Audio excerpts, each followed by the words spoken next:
All right. Howdy, everybody. My wife is not currently home. If anybody's wondering why it's just me doing the live stream, and it's wrestling, and it could go for a while, so my wife's going to be okay with not being part of this one.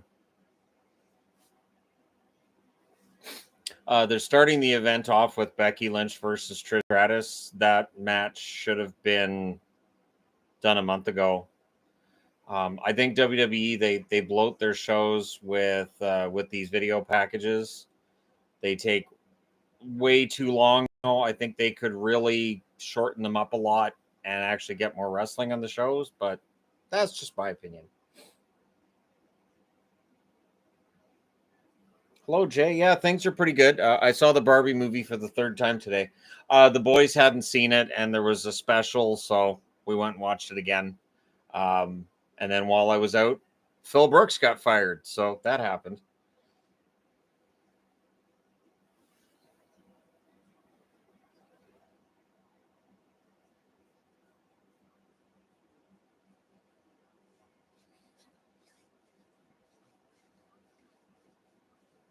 The thing with Trish and Becky, I still see Trish as a part-timer.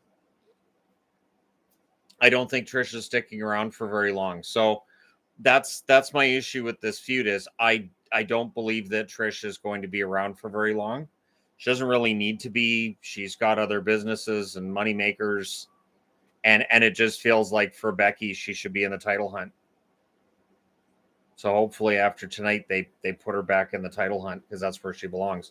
Not meant as an insult towards Trish. I was a huge Trish fan 20 years ago.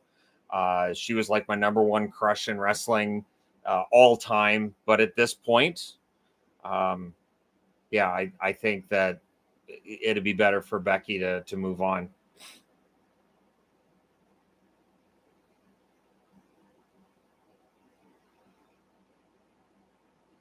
I didn't watch Tony's video before Collision. I'm honestly just at this point, I'm just kind of over AEW and all the drama at this stage. I'll check it out later, but I was getting ready for this. I was watching the pre-show for this. Yep, Payback just started. Becky's making her way to the ring. Looks like she's coming out first.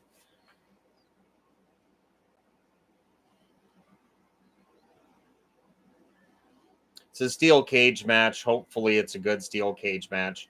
I don't have any reason to think it won't be.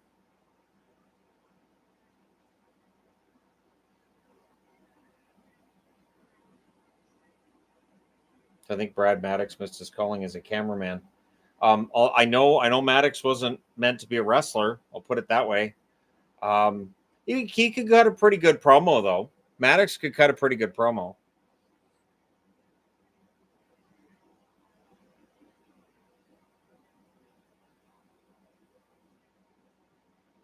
The old blue cage, so that'll be where they had the bars.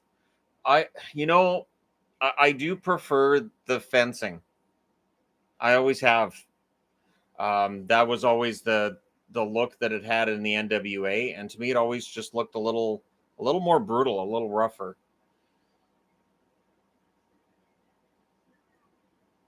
So Trish coming out. I like the robe. The robe's nice. Trish's ring gear is always fantastic, but she can afford the really good ring gear.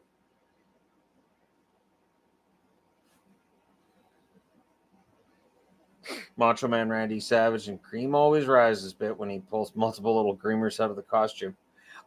He was fantastic. He was fantastic.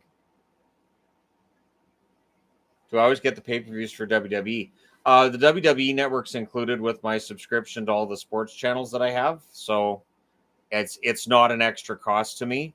I just don't get to watch a lot of them because Saturdays and Sundays are usually hockey during the regular season. So Tiffany Stratton's at ringside again, the NXT Women's Champion. She didn't do anything the last time she was at ringside. Is she going to do anything tonight? It's kind of odd. I mean, I guess it's a good promotional thing, but still kind of odd. Yeah, I got the Maddox page thing too. I did.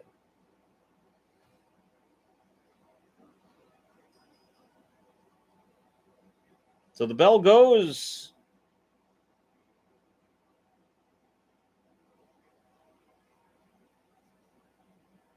I wonder what podcast is going to get the first dibs on CM Punk to talk about what happened. Um, I do think part of it, and you mentioned the backstage fights. Wembley has cameras everywhere. So one thing that was known is that whatever happened at All In was going to come out publicly. We never saw the fight between Punk and the Elite. So we just got this report and that report. We're absolutely going to see the footage of what happened here. And yeah, we'll see where it goes with CM Punk. I've already seen comments on the channel about him going back to WWE. I don't see WWE wanting to work with him. It's just too much of a hassle. WWE had too many problems with him when he was there. Those problems have continued in AEW. Why in the world would you want to take a chance on bringing back Punk? It's just it's not worth it. AEW needed the money for all the merchandise that was sold. WWE really doesn't. WWE is doing pretty well right now.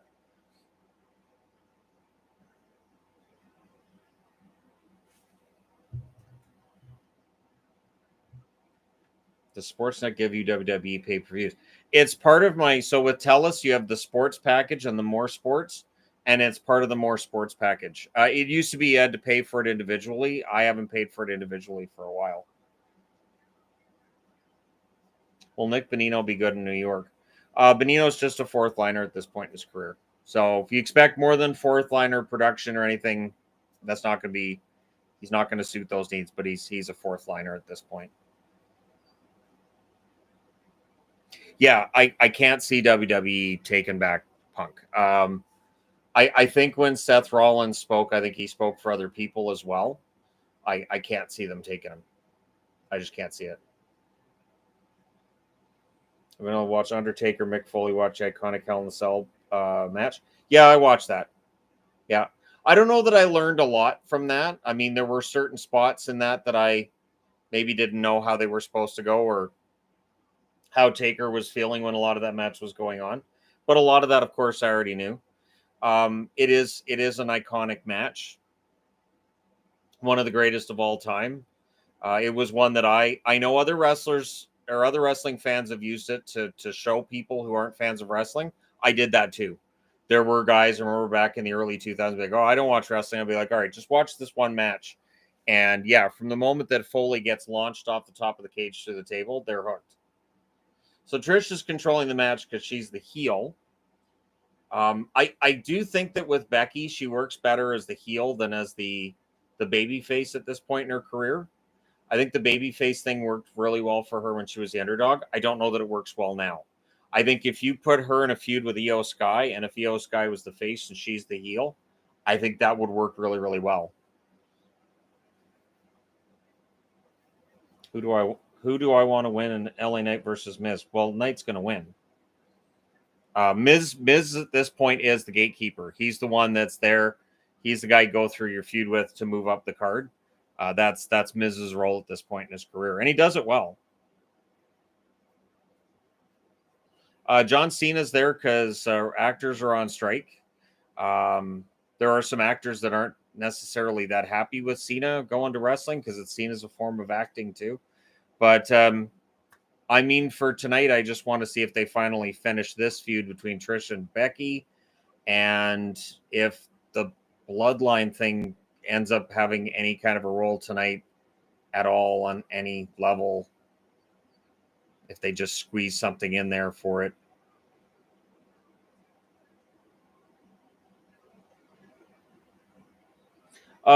Tony Khan had to do something and had to start being a boss. Khan's going to have to start being a boss and stop trying to be everybody's friend. It is at that stage. There's nothing more frustrating than working for a boss who's trying to be friends with people who are working for him. It just does not work. Io Sky's going to go solo. I think Bailey's going to turn against her. Something's going to happen where Bailey gets jealous of that title.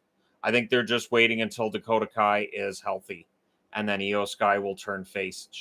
Io Sky is a fantastic wrestler. Um, Glad her last name's Sky because that's the limit for her. I don't think there is a limit.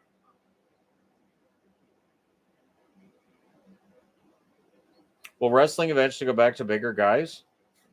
Um, there aren't as many big guys in wrestling now as there was, say, 20, 30, 40 years ago. It is a sport now that does attract really good athletes from various sports. It is seen as a viable way to make money for a lot of these guys who are in football after football's done, and they generally aren't as big as some of the other wrestlers from the past. I don't think we'll see it going back to the old days. Almost is a good example. Almost is a huge wrestler, not a very good wrestler though, and so he doesn't get that push as a result. Back in the '80s, Almost would have been at least given a shot at Hogan.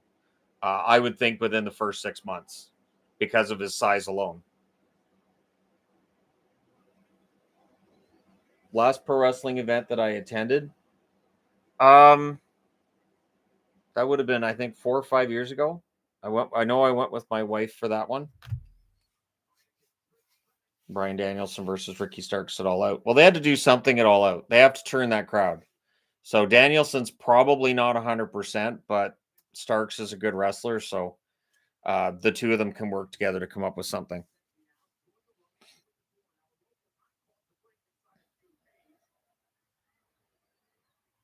I don't think Nakamura is going to knock off Seth tonight. I think they've got Nakamura set up so that he looks like a viable threat. And I love Nakamura, but to me, I haven't taken him seriously as a main event threat since Jinder Mahal squashed him pretty good. I know wrestling match here in Abbotsford was for the title, and I don't expect a title to change hands when I'm watching a house show.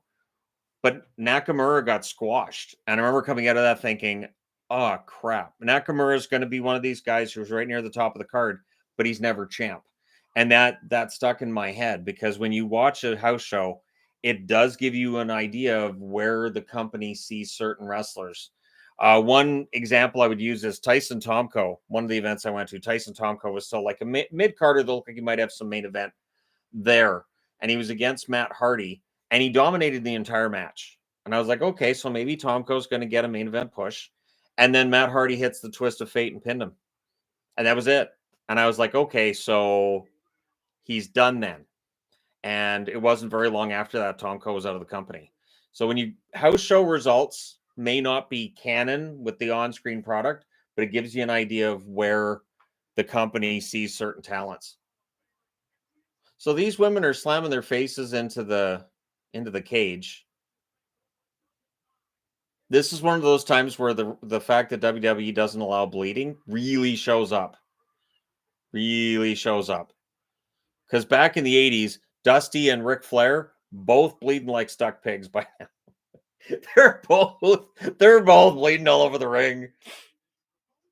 Which with cage matches adds a little bit of realism.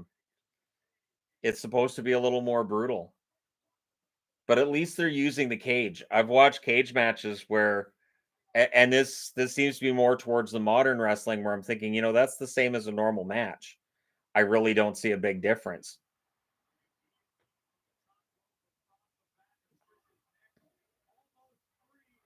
Thoughts on a match between Jimmy versus Jay versus Roman versus Solo Sikoa? I mean, at some point, that's probably where it's headed. It does feel like a lot of the stuff now with Roman is to just pad out his championship reign.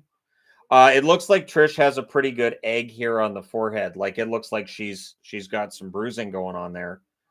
She's not bleeding, but it looks like she's going to have a pretty good pretty good bruise going on there.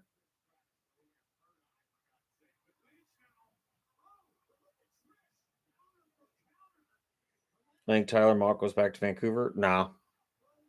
Nope. Hey Nick.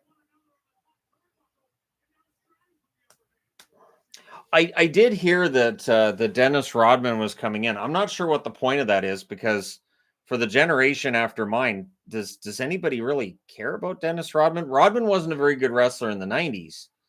So I don't know how bringing him in on any level works. I guess for Chicago. Thoughts on CM Punk being fired? There's a video on the channel about it. My opinion is that AEW completely screwed the pooch on this one because When there's drama in WWE, they make money on it. When there's drama in AEW, they make sure they don't make money on it. And that I think is the biggest crime in this. They should make money on the drama. Take wrestlers that don't get along with each other. You sit them down. You say, "All right, I know you guys don't like each other. You're going in the ring. You're wrestling each other. If I see anybody taking liberties, you're suspended. And if I feel like those liberties are severe, you're out of a job. Go out there, do your job, do it right." And then for the promoter, he can make a ton of money. For the wrestlers involved, a lot of the drama goes by the wayside because then there's a storyline on TV. So you're going to have people who say, well, it was clearly a work. And so a lot of it goes by the wayside, but they never made any money off the drama with the Bucks. They made no money off the drama with the Elite at all, and now they've made no money on the drama with Jack Perry. I think they've royally screwed it up.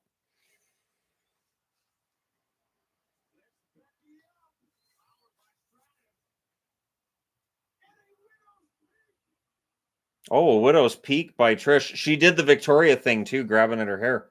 Nice. She'll be happy to see that. Yeah, Trish has some pretty good bruising going on her forehead now. That's gonna turn purple. Her whole forehead's gonna turn purple. She may not be doing any fitness calendars over the next few weeks. We'll put it that way.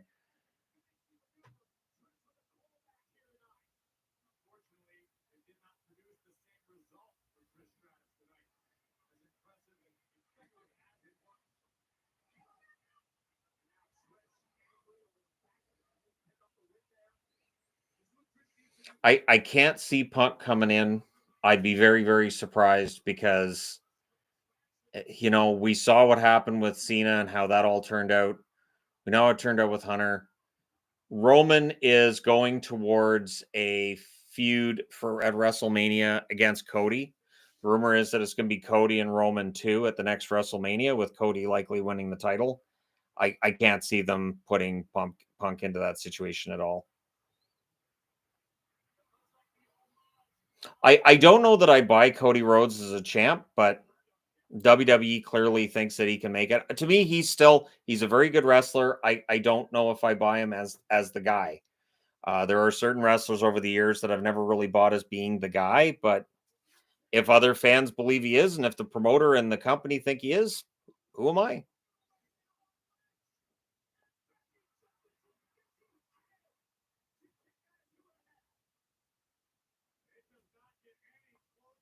Would hockey work in New Orleans or Memphis?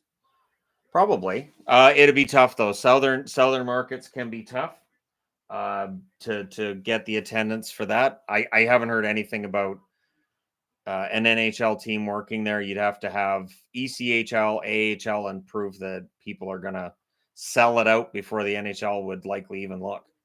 And even then, it's going to be $1 billion for the next expansion team if the NHL expands again. So Trish is in charge again. This match has gone on for roughly 20 minutes. One thing with a cage match, it does hide that Trish is a good wrestler, but by today's women's wrestling standards, I do think that her moveset isn't as extensive as some of the lady wrestlers that are around now. I think a cage match kind of hides that because Becky has some fantastic moves that I don't think that Trish would be capable of doing.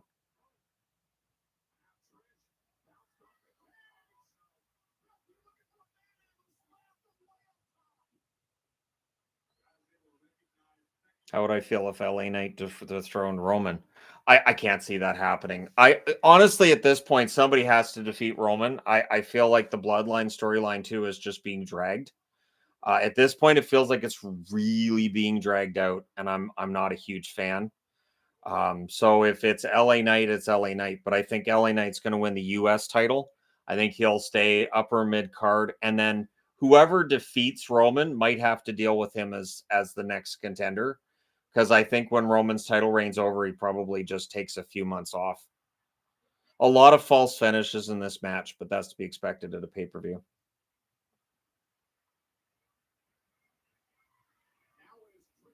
I don't think Braun Breaker's going to come up and do it. I think for Braun Breaker, they'd be smart to have him on the opposite brand from Roman. So have maybe he comes up and dethrones Seth.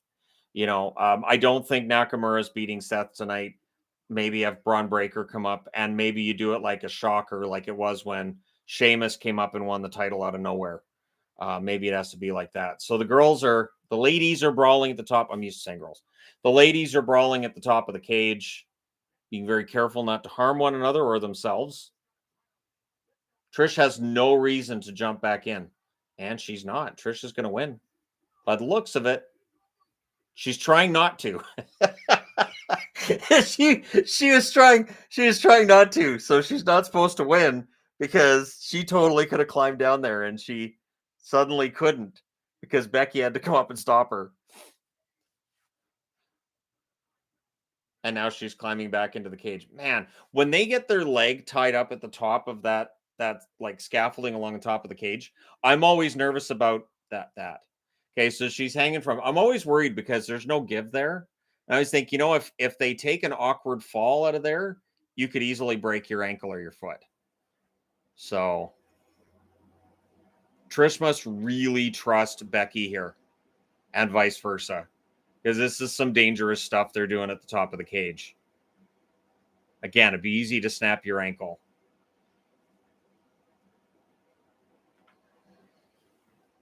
Tammy Sitch getting arrested again. She was out. She's always getting arrested. Tammy Sitch is one of the saddest stories in wrestling, and one example of how not everybody can handle the lifestyle. Not everybody is made to be a wrestler. So big superplex off the top of the cage. That, of course, hurts both wrestlers.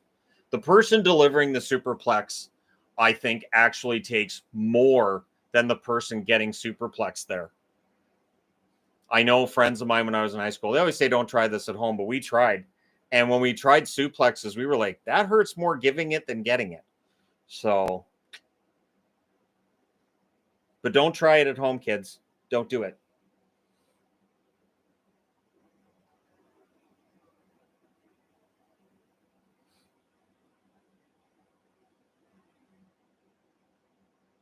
Yeah, the NHL won't be expanding anytime soon. Houston, the money's there. They'll end up in Houston later, but that's where they'll go.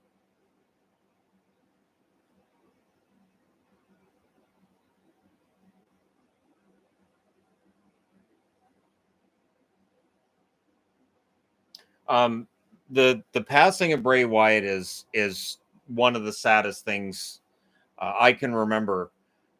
Bray Wyatt, one of the most brilliant wrestling minds of his generation, great guy. If you didn't see Becky Lynch's speech to the crowd after Raw the other night, where she talked about Bray and how he taught her how to grab tables, and just little things, just you don't consider what wrestlers may or may not know when they're brand new. So that was great. All right, so there's Zoe Stark trying to help Trish. Becky's stronger than Zoe is how they're pushing this. I have my doubts. I think just physically Zoe's probably stronger than Becky. Zoe wants to pull Trish out.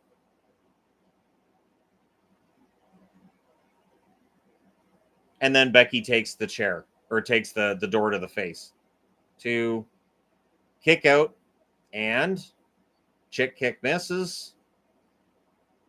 Choke slam. And there's Zoe Stark.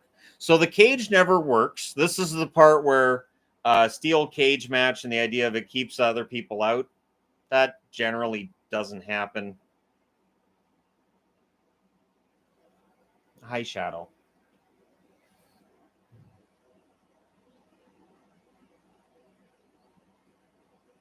So I guess now she's going to fight with both of them. No, Shadow, we're not doing this right now. Nope, not right now. Because you're going to start poking and prodding.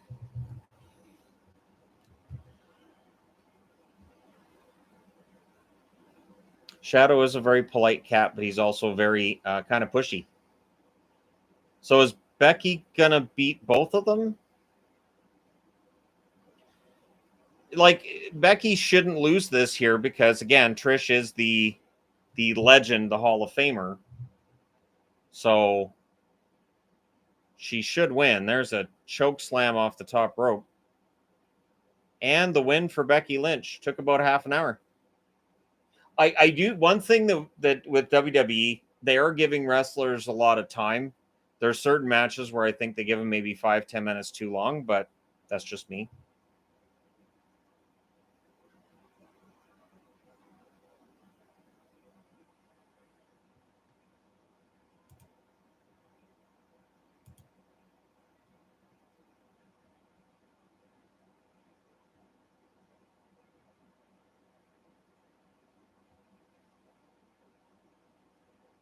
Okay, so now do we have Zoe and Trish turn against each other? That's my guess.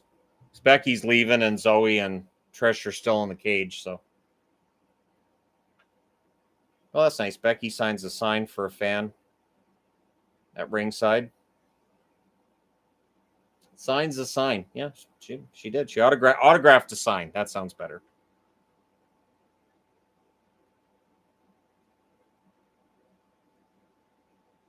Oh, well, there's an easy way to deal with that.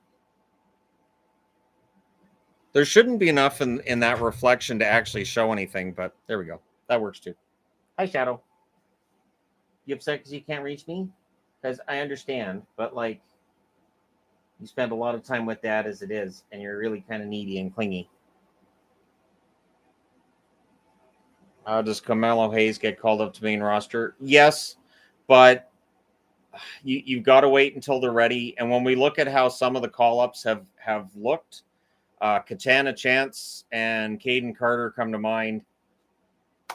They're just they're kind of lost. So I would rather see somebody called up when there's room on the card for them. They haven't done a great job lately with that.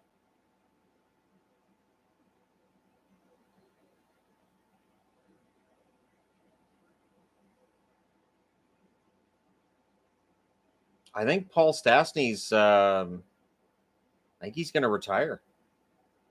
I, I I do. I don't think he's going to. So okay, Zoe Stark and Trish are still in the ring. I think Zoe's going to drop her.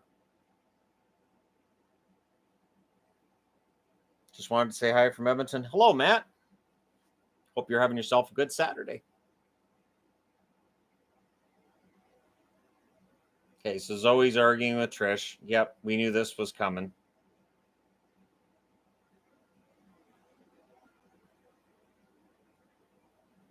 Trish smacks her. So Trish is staying the heel then?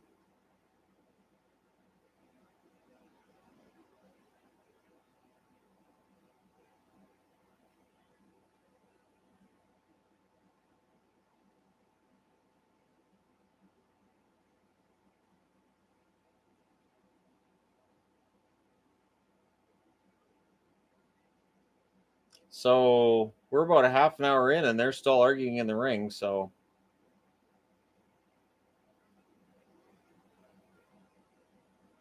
all right, so Zoe Stark knocks her out and throws the Trish t-shirt at her. So Zoe Trish turned face. Trish still the heel. And there we go. There's your turn. Hello, New Jersey. Thanks for watching. My favorite match of all time. I know Ricky Steamboat versus Randy Savage is the favorite of a lot of people. That's one of my favorites. Uh, you know, it's WrestleMania 13 where it was Stone Cold and Brett, right? That's probably it. My favorite WCW match of all time would have actually been NWA, and it would have been when Dusty Rhodes won the world title in the steel cage against Ric Flair. That just, man, that was such an amazing match to watch. And then I think Dusty dropped it 2 weeks later back to Flair. And I remember as a kid yelling, "What's the point? What's the point?" I get it now, but back then it was so frustrating. Dusty was better chasing the title than with the title, but it was still frustrating to me.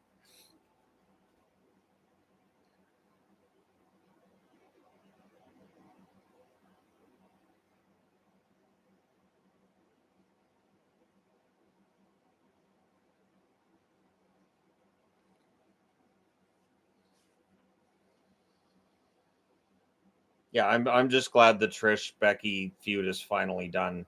Should have been done a month ago.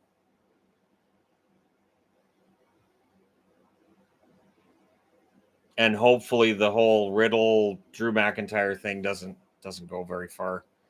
I don't see much of a point in that other than we don't know what to do with these two guys, so we're going to put them together. The funny thing is, that's been a thing in wrestling for as long as I've watched wrestling. The Hart Foundation ended up together because they had nothing for Bret Hart and Jim Neidhart, so they put them together and they made it work.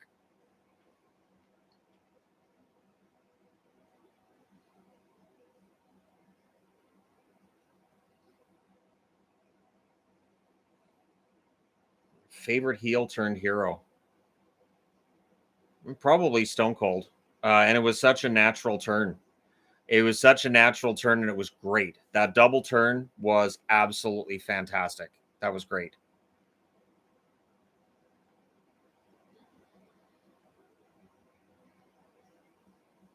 They're showing the Nakamura thing again. This is part of what drives me nuts with WWE. They show the same video package 15 times.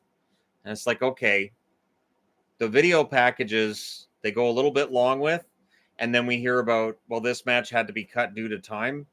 Then why are the video packages so long?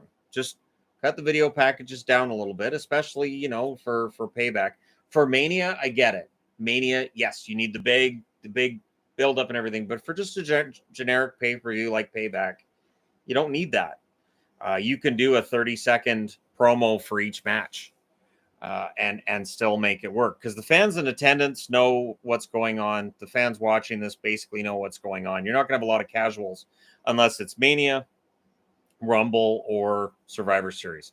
Outside of that, I think you could cut the video packages down, maybe get more wrestlers on the card, maybe have more segments, more fun with it. Will Dallas finally win a cup? They're close. They're close. I wouldn't be surprised. Favorite hero turned heel? Roman. It was about bloody time, but Roman. It works. Roman should have been a heel the whole time. Roman does not work as a face. He especially doesn't work as the baby face you're supposed to feel bad for. Sympathetic baby face is the last place for Roman Reigns.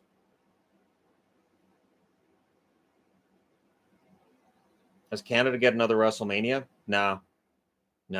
Canadian dollar's too low, so your gate receipts, you're going to need to charge a heck of a lot more. And the only places where you could get enough fans to make it work would be either Montreal or Toronto. And even then, I don't know. I think the Canadian dollar needs to be higher for that to work.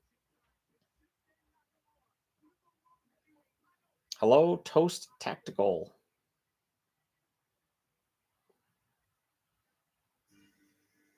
No, the reason they didn't have a match on SummerSlam between Trish and Becky is because they didn't have the time. They knew that they should have had the blow off match there. They had no time for it because it was a 4.5 hour fest already. So they just didn't have the time to have it. They didn't save it for a generic pay per view and Payback, which is what this is. It's a generic pay per view. So here comes John Cena wearing another of his Never Give Up t-shirts. I'm always surprised with him that there's never really a new gimmick. Like, it feels like every time The Rock comes back or Stone Cold comes back, there's something a little bit different. And with Cena, it's kind of the same. And I also think the bald spot on top of his head is getting big enough that, and he can take it from me, a guy with a large bald spot on his head, almost a whole head at this point, you're better off cutting, either going bald, either just shave it or go with a brush cut. And I think that's where he's at this point, because now the ball cap is part of his look, but it also covers up that bald spot. Again, I totally get that, but yeah, I think he'd be better off making a little bit of a change. And maybe the Hollywood side of it, maybe he can't, but last time I checked, Hollywood can change your look to whatever they want it to be. Do I see the Rangers signing PTOs? I don't think they need to.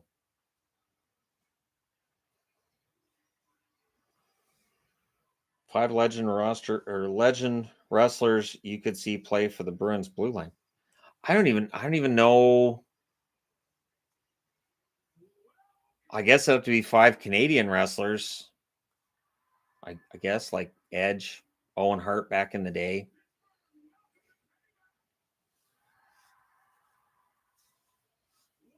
Never give up unless there's a writer's strike. Writers and actors. And I do wonder how many actors are going to watch this and think, we're not making money right now. Cena's out there making money. I guarantee he's getting good money right now.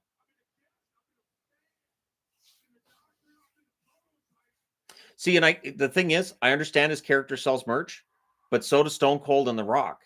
And when somebody comes in and they have a little bit of a different catchphrase, they do something different, they sell more merch that way too.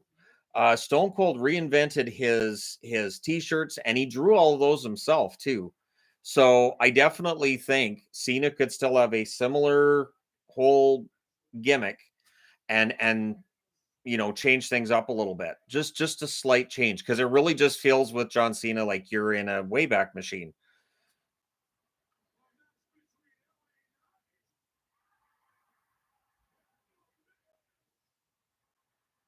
See, here's the thing though. Which pay-per-view gets more views? SummerSlam or Payback? The answer is SummerSlam. Which match do you get paid more for? Being in SummerSlam or being in Payback? The answer is SummerSlam. So for Trish and Becky, they didn't get that big payday. I almost guarantee you they get a smaller payday opening Payback than they would have if they'd opened SummerSlam. So that's the whole thing there too, because Payback, this pay-per-view will be forgotten within a week. It's one of those generic WWE pay-per-views. It's not one of the tent poles.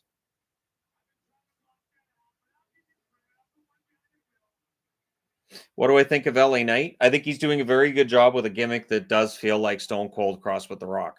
But as I mentioned before, Hulk Hogan basically took Superstar Billy Graham's gimmick and went, I like that. I'm going to do that.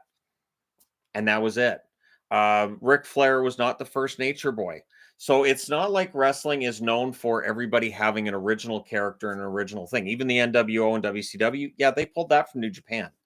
NWO was not an original Eric Bischoff idea. So wrestling has always been a matter of copying others as long as you bring your own thing to it, which I think LA Knight does. I do wonder if because he's already 40 years of age, if that's going to hold back his potential to be a champion. That's the one thing I do wonder is if they're going to say, well, we'd rather build around Austin Theory, who's younger.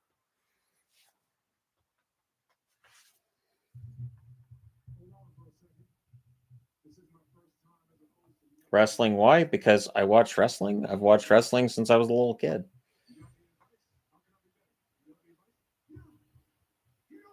I don't think I'm not surprised there aren't Punk chants because I think the online community expects it, but your casual wrestling fans don't care.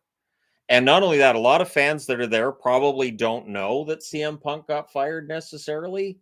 And again, why would Pittsburgh care? It's not like he's going to be there. Tomorrow in Chicago, AEW might be getting a bit of a headache.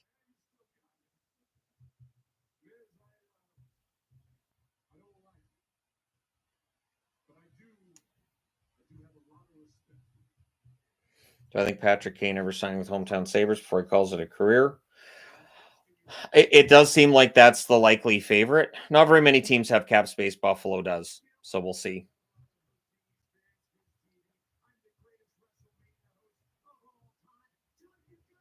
So they've got Miz talking to Cena. The Miz at this point is the guy who puts everybody else over. Still cuts a really good promo.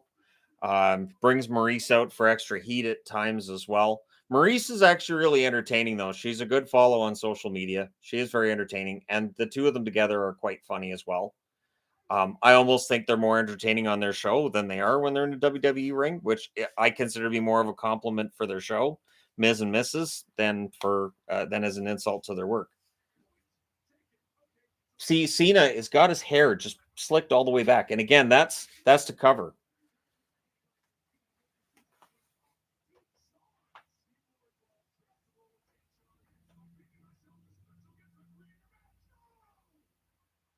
Is there any chance they riot tomorrow? No, no. Wrestling fans are not as passionate about Punk now as they were, say, what, a decade ago? About a decade ago, they got a really good shot of the bald spot there.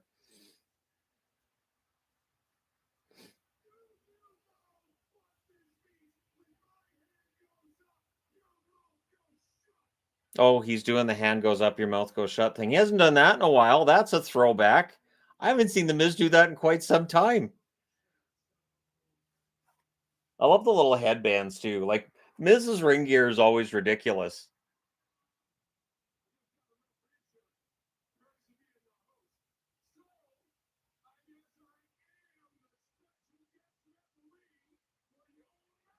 Okay, so Miz fighting LA Knight, and now Cena's the special guest referee. So there you go.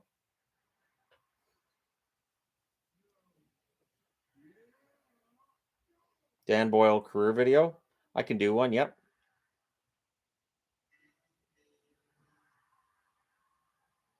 Eagles and Dolphins for the Super Bowl.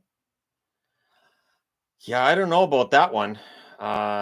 That's it. That'd be an interesting matchup, though. That'd be one that'd be worth watching. I don't know if I can get there. I I I mean the Chiefs are going to be really really dangerous and really tough to beat because again, like LA Knight, the way that he comes into the ring, it's very reminiscent of The Rock and Stone Cold. It I can see elements of both wrestlers in the way that he comes about. But again, I don't have a problem with it because Stone Cold's been retired for a while. He's not coming back. The Rock might come back for a match at some point against Roman, but I mean, I can't see The Rock ever wrestling a regular schedule at all. So why not let somebody do that work? Why not let somebody play a very similar character?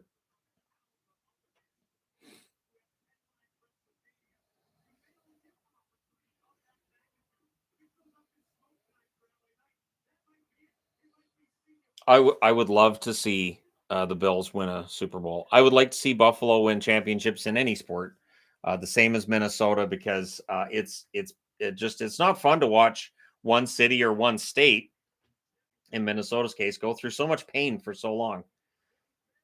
Do I like Guns N' Roses? Nope.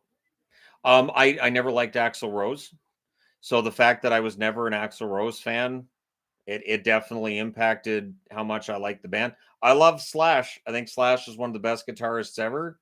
But yeah, Guns N' Roses. I there are certain songs of theirs I'm okay with, but I was never a fan of the band. There was never a band I wanted to see in concert, which is good because they no showed Vancouver, and that led to a riot in Vancouver over that, I believe. But it's Vancouver. It's just not a big deal when it's Vancouver. Do I think Cena's going to screw over the Miz? No. Um, I think LA Knight wins. I could see maybe they'll have Cena and LA Knight get into it after the match. I could see that.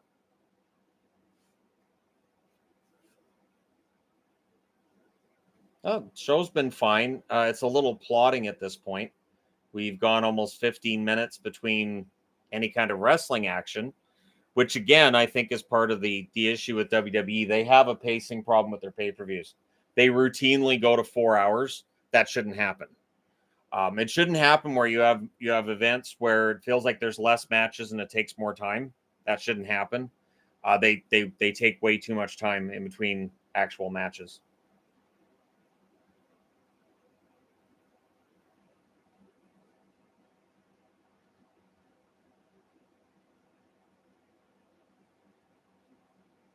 Well, the shirt and the thumbnail would be the cover photo at the top of the channel. So that's what the thumbnail would be.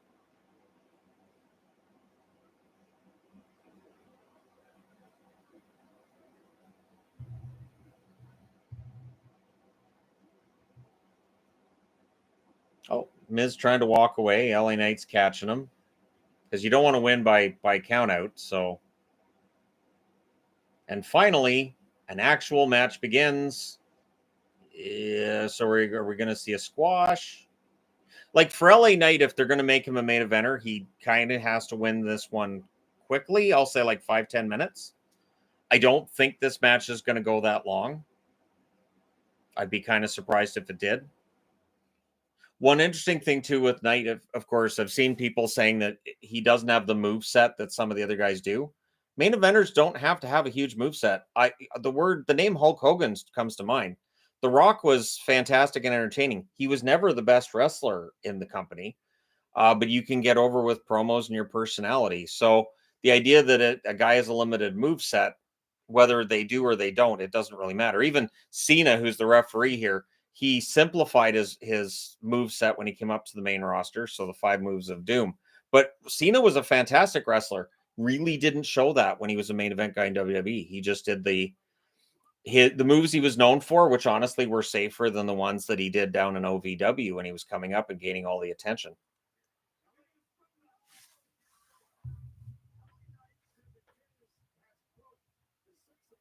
Yeah, there's not a big difference now between pay-per-views and the weekly show.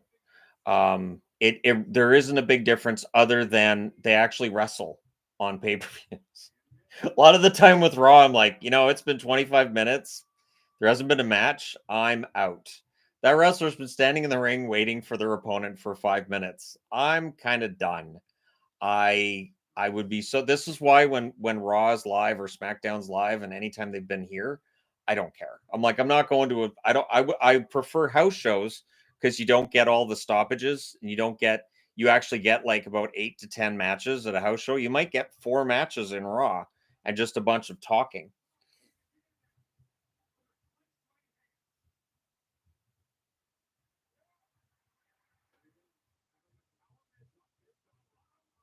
Should have worn a Penguins hat since they're in Pittsburgh.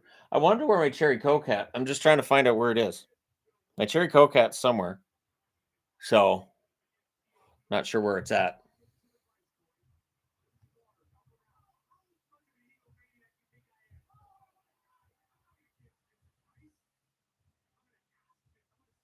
Part of it's simply you don't want your top guys getting hurt, so you simplify the moveset. Yep. One thing with WWE, and now we're seeing this with AEW, that's why certain moves get banned. And wrestling fans get mad about it, but I get it. You're paying these guys a lot of money. You're telling these storylines. You don't want to see some guy get hurt on a random Raw or SmackDown. And now AEW's found out we don't want guys getting hurt during Rampage or Dynamite when we're building a storyline around them. Now, the problem is Khan hasn't been able to get guys to stop bleeding. Khan hasn't been able to get guys to stop doing some of the stupid stuff. He's got to get that because you've got to make sure guys aren't out there shortening their careers. WWE really got that under control after things went too far the other way in the early 2000s. The Attitude Era didn't do much for extending careers. A lot of careers were shortened during that time.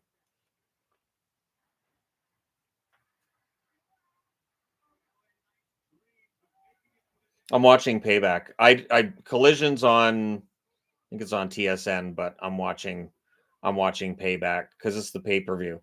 Collision, I don't really have a ton of interest in. Like, and I enjoy AEW shows, but it's just there's so much wrestling now. There's so much wrestling. I don't know how Simon Miller does it. I really don't. And I say that as somebody who watches every hockey game I can, but hockey and wrestling are different. Wrestling's every week, all year, and every year. And hockey, I at least get 4 to 5 months of not having hockey where I can recoup and get ready to watch all the hockey again.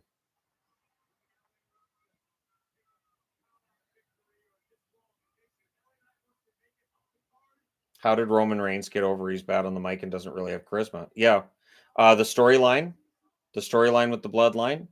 Paul Heyman gets him over. He doesn't have to do anything. He just comes out there, looks badass, and Paul Heyman does all the talking. And Heyman, oh my gosh, Heyman at ringside, at least once a week makes me laugh with his horrified reactions at ringside. And some of the stuff he'll say, like, no, no, don't do it. And it's like you believe in that moment that like he's scared of what Roman might do, or he's scared that Roman's opponent's going to make him so mad that Roman murders them. Heyman makes it work. That's where Heyman has to stick around. Roman with promos, now the funny thing with Roman is he's not great at promos, but when I've seen him do interviews that aren't promo related, when he's just himself, he's actually an entertaining and personable guy. So WWE did something wrong along the way. All right, so Miz is getting into it with Cena, and now Knight drops Miz because that's how that works.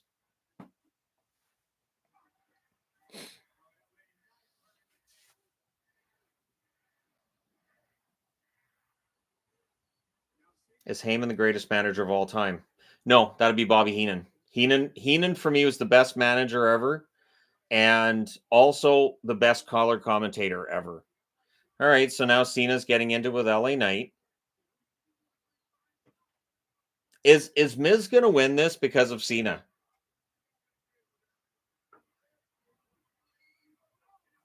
Like, is Miz going to win this because of John Cena?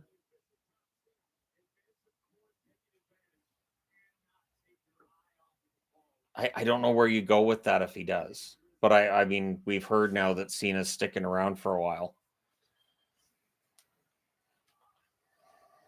Have the volume on. Volume's very low because I know that the audio, you have to be very, very careful of audio on copyrighted broadcasts.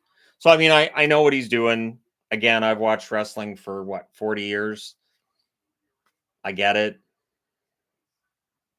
So I don't have to hear every word of everything being said. I get the psychology of it.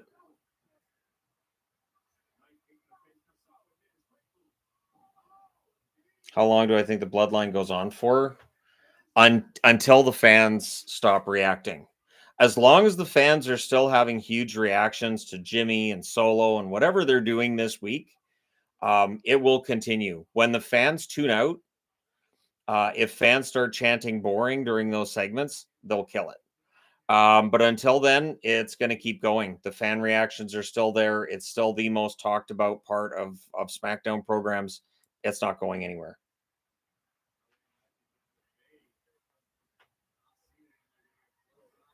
Favorite run with Terry Funk. Um,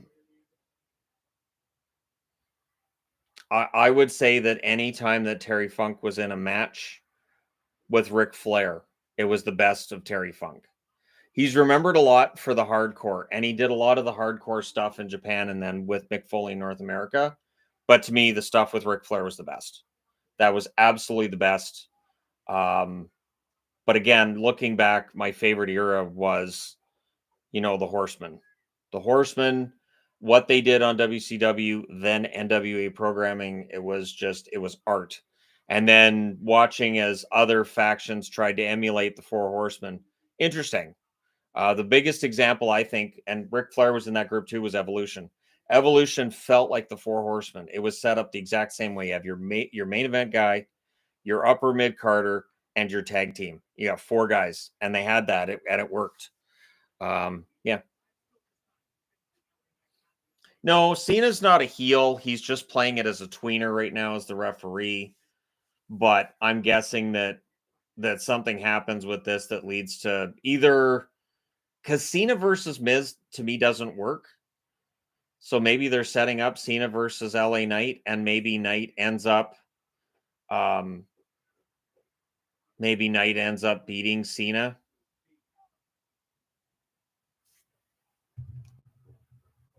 Greatest version of Mick Foley, Cactus Jack before WWE was probably the best that he wrestled. My favorite character of his is Dude Love. Absolutely. I don't know if I've ever laughed harder than when Stone Cold needed a tag partner. And I think it was Mick Foley as Mankind saying, I can't go out there, but I found somebody for you. And it was Dude Love. And the combination of the music for Dude Love and out comes Mick Foley's Dude Love and the look on Stone Cold Steve Austin's face, one of my absolute favorite wrestling moments ever. Absolutely fantastic.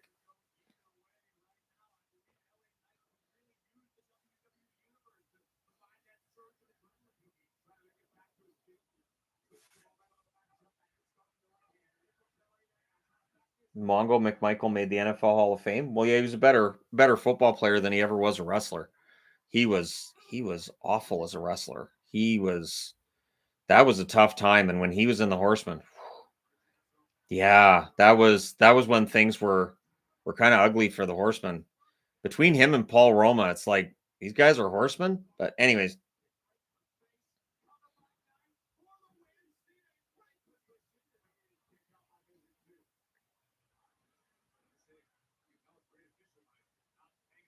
Terry Funk's passing. The one thing with Terry Funk passing is he was 79 years of age. I am always glad to see a wrestler live a full life. He had about 50 years of that in the ring. There is endless footage of Terry Funk wrestling all around the world for almost every company that ever existed.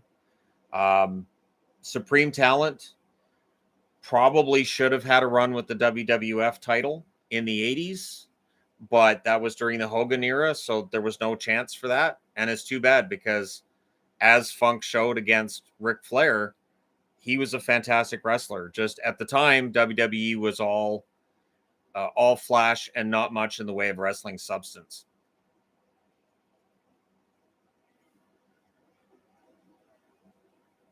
Bastion Booger, worst gimmick, period. My problem with that was it was Mike Shaw. Um, Mike Shaw was a decent wrestler in Stampede Wrestling. He was actually champ for a while, and Mike Shaw had a pretty good feud going with Owen Hart towards the end of Stampede Wrestling's time there as well. And then when WWE gets him, they made him a joke, and it was like, well, what? Like, I understand that he didn't have, a good look. He wasn't the prettiest man, but he was a good wrestler. And WWE just made him a joke the whole way through. He was in the oddities. He was Bastion Booger. He was the Friar for that was weird.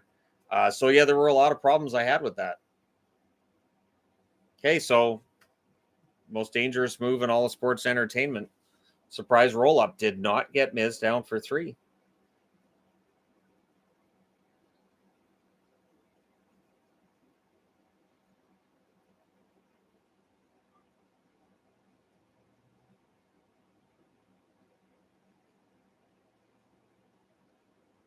Thumbtacks, from what wrestlers say, the thumbtacks, they hurt the most when they're pulled out. So they're like, in the match, you're kind of running on adrenaline. It hurts, but it really hurts when you get backstage and then you're pulling them out. I would never, there's not enough money on planet Earth for me to get slammed on thumbtacks. There just isn't. It's one thing that my wife gets really squeamish about, and she won't watch that. I can't really say I blame her. It's not dangerous, but it has to hurt like hell.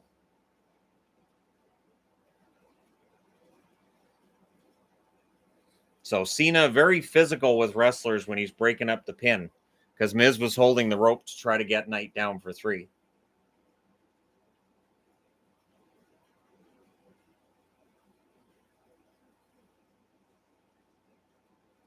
Finn Balor's record in the last 3 years in WWE.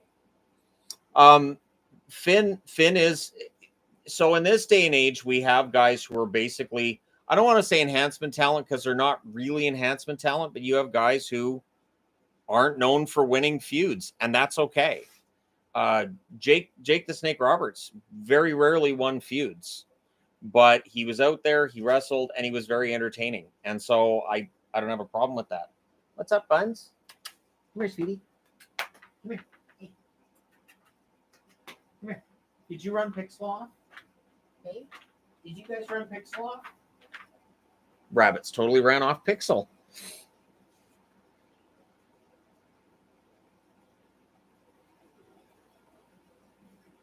Any preference, any new music or any band old music?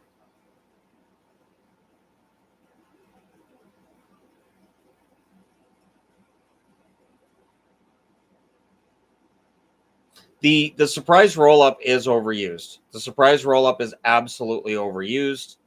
I think that the surprise roll up should be used maybe once a week in a company. It's a way to make sure that a wrestler doesn't look weak in defeat, but it's stupid when it gets used. Then people should just be using the surprise roll up. All right, so LA Knight gets the win. Miz loses. That was another 20-minute match. I mean, there's the whole John Cena part of it. So I'm guessing Cena and LA Knight get into it either here or on the next show where they're together. So Miz is being rolled out of the ring by Cena, who now leaves the ring himself. He's over talking to Miz. I wonder what he said to Miz there. Interesting.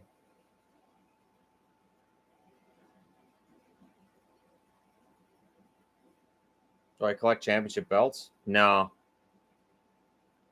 The championship belts are just too much money. I can't justify that. I can't justify that at all. I don't think WWE will have belts for the NHL unless it makes sense for them to do it monetarily. That's why they do it with the NFL, because they make money. They make money on a football player with a belt over his shoulder that's got WWE's logo on it. That makes sense. Wow, John can't even get out of the referee shirt very well. See, and now he's nose to nose with LA Knight. So that's the next feud for LA Knight. Well, see, Divas would be using the small package because they know that that they have a limited move set, and then once you get the 4 horsewomen called up and the women's wrestling actually becomes women's wrestling, makes more sense.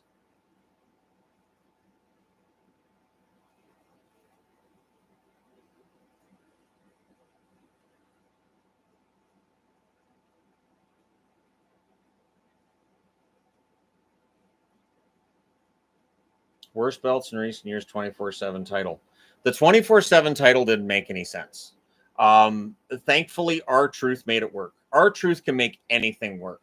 R-Truth is, I think, one of the biggest missed opportunities that the company's ever had. When R-Truth was doing his little Jimmy thing as a heel, as a serious heel that was kind of crazy, I thought they should have put the belt on him. I thought, you know what? Give Ron Killings a chance. Just give him a 2-3 month title reign.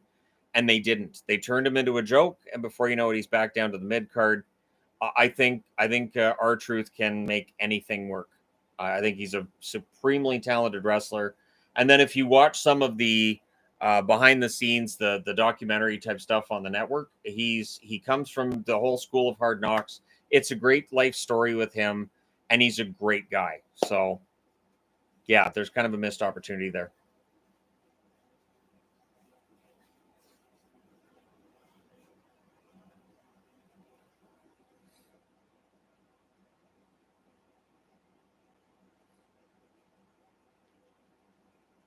Yeah, now they're doing Ray versus. So I think what's going on is, so Ray and the whole LWO thing I think is kind of winding down. I think Santos Escobar is going to turn against him and join Austin Theory. That's what I think is going to happen. I think Escobar turns against Rey Mysterio probably tonight, screws him out of the title, and Austin Theory walks out as champ.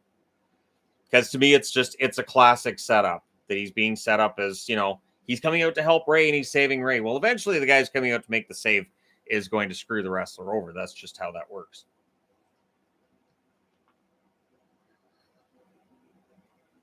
Yeah. Yeah, they're still doing Ray in the LWO.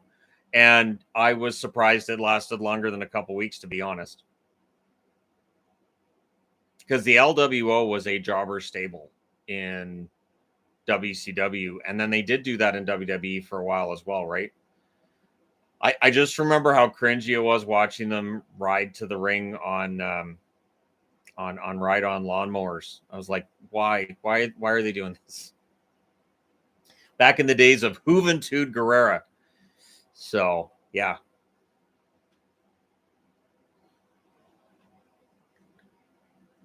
Hoovy, you got the juice. But yeah, I think Santos Escobar is turning on him.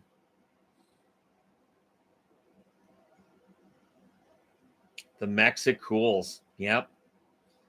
I really think that they try so hard to get the next Ray. I think Dominic is the next big Latino star out of WWE. I think Dominic, the sky's the limit for him, but Santos Escobar has something there too. He absolutely does.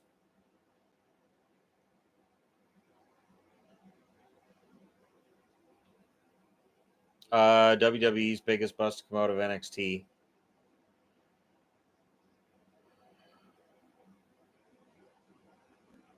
That came in as a major talent and never worked in WWE. Cassius Ono. I thought Cassius Ono was a good wrestler. He just wasn't in the kind of shape they wanted.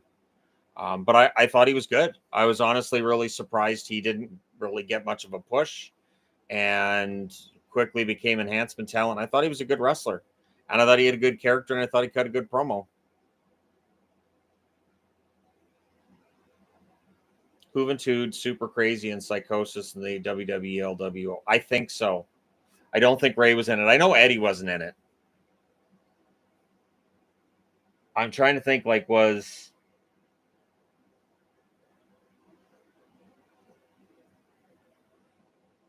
Hector Guerrero in it?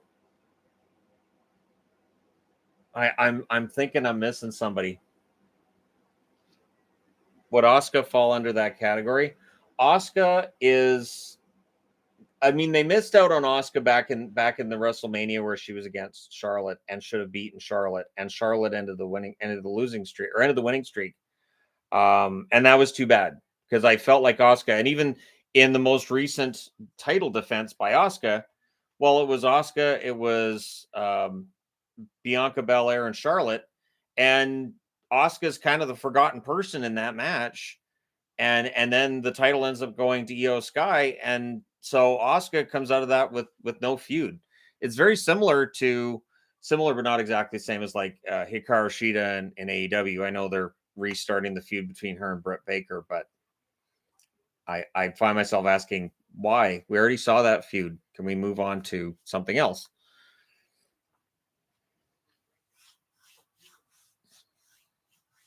Cesaro was a wasted opportunity. I think it was they didn't feel like he could cut a really good promo. But yeah, I think that's what it was.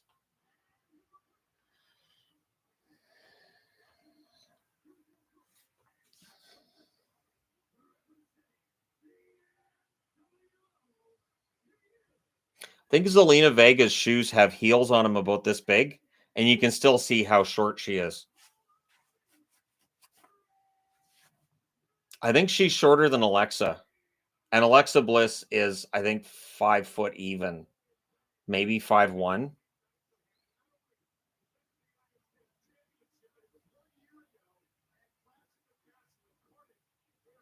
I will say with Ray, he's always very approachable with the fans. He really he gets it. He's very much one that will interact with fans, and I think that's great. I think when wrestlers are really open with the fans and really let them know how much they appreciate them walking to and from the ring, that means a lot, especially for those little kids. They will never forget that moment where Rey Mysterio came over, shook hands with them, and gave them the little headbutt, and then went to the ring. Am I taller than Alexa? Yes, I am actually am. It always surprises me. It's like, when I had a crush on Samantha Fox in the 80s, and then I found out she was shorter than me, and I was like, wow, really? So that really threw me off. I was like, that's oh, I always picture them being taller than me, but Samantha Fox is still touring. She doesn't tour North America though, sadly. I would drag Yvonne to a Samantha Fox concert if she toured around here. I absolutely would. I don't even know if I'd care if she lip synced during I'd be like, it's Samantha Fox. It's fine.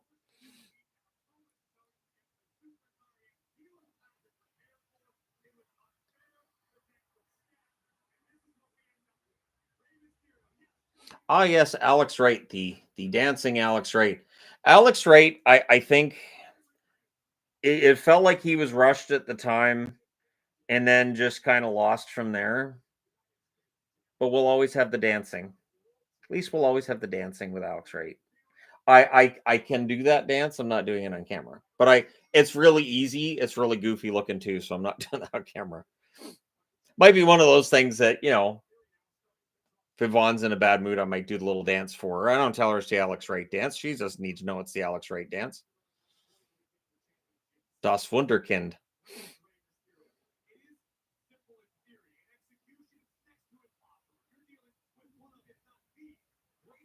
You wouldn't even know Samoa Joe is ROH TV champion.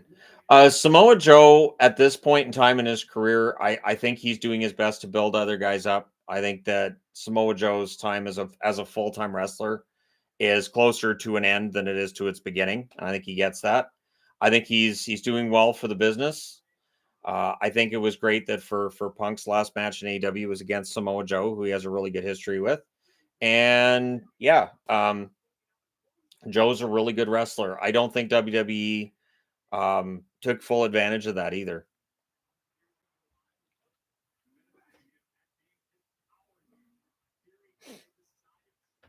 So Theory's controlling the match because again, you have the baby face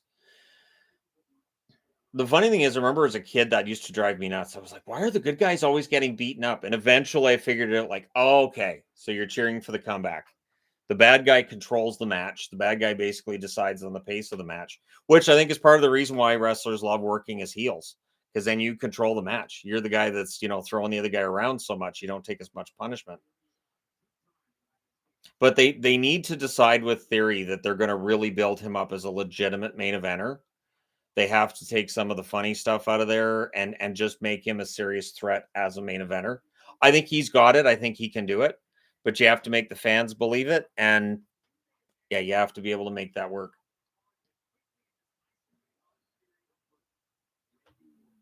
Heidenreich. Yeah, he had a dance too, didn't he?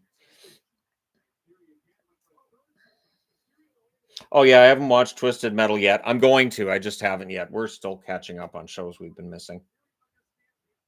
My thoughts on Chris Benoit.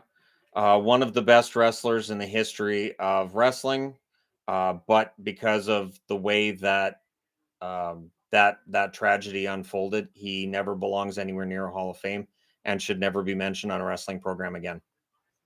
Just that's just how it has to be.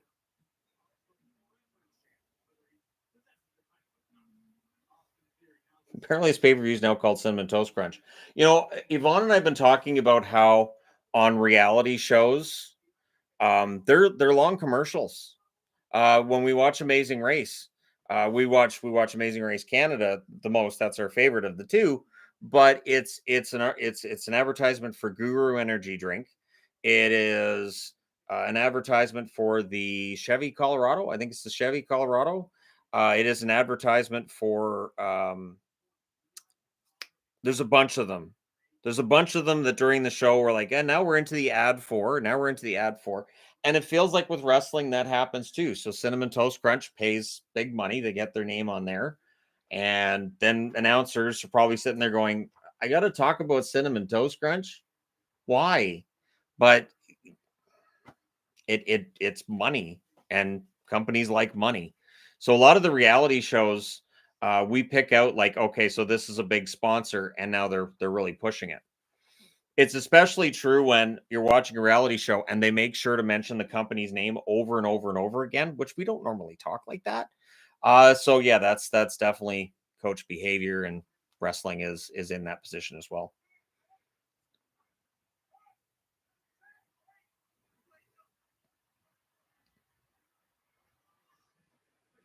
Nathan Jones couldn't wrestle for worth a damn.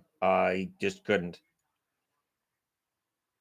How important do I think starting a shutdown third or fourth line is in the NHL?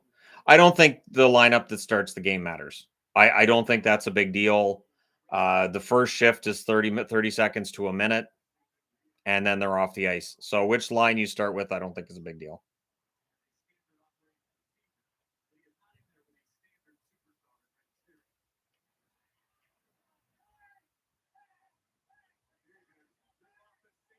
Yeah, no, there's no betting commercials because it's WWE, but those betting commercials are coming.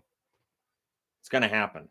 WWE wants to have gambling on their events, and that's going to happen.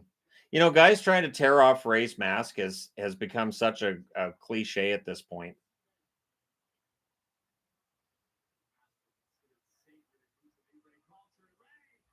Masks are considered sacred. We just forget that whole run he had in WCW without the mask. We forget because Rey Mysterio's masks are cool, and without the mask, he's just another guy. So that's why you have to keep him with the mask. That's why WWE, when he went to work there, they put the mask back on him because it's just not the same without it.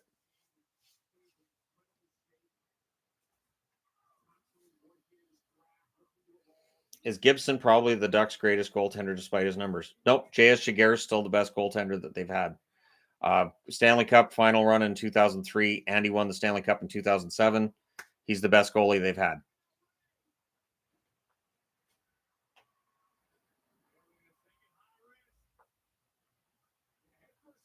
Yeah, Ziggler and Miz had the KFC commercial. Remember the zombie match where the zombies did they eat Miz? Was it Miz that they devoured?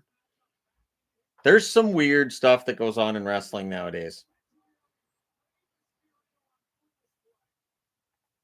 Is it fair to compare Bray Wyatt to Kevin Sullivan from WCW? Bray Wyatt had a lot of the creative ideas along the same lines as Sullivan. Sullivan was ahead of his time, but Sullivan was not a very good booker. Sullivan as a booker wasn't very good. I think Bray Wyatt would have been a fantastic booker. I think he has a good feel for what the crowd wants. I think he has a really good feel for characters, and I think he was a really personable guy. So if he had moved into a more of a management position like Sullivan had, I think Wyatt would have done a better job of it. And I don't mean that as an insult to Sullivan as much as a compliment to Bray. Hey, Bun Bun. Hey, Bun Bun. Did you run off Pixel? Did you? Because I saw her in the water, and then she hissed, and she took off, and you were right after her. So she's not allowed in there, huh? Miz versus Priest. I think so.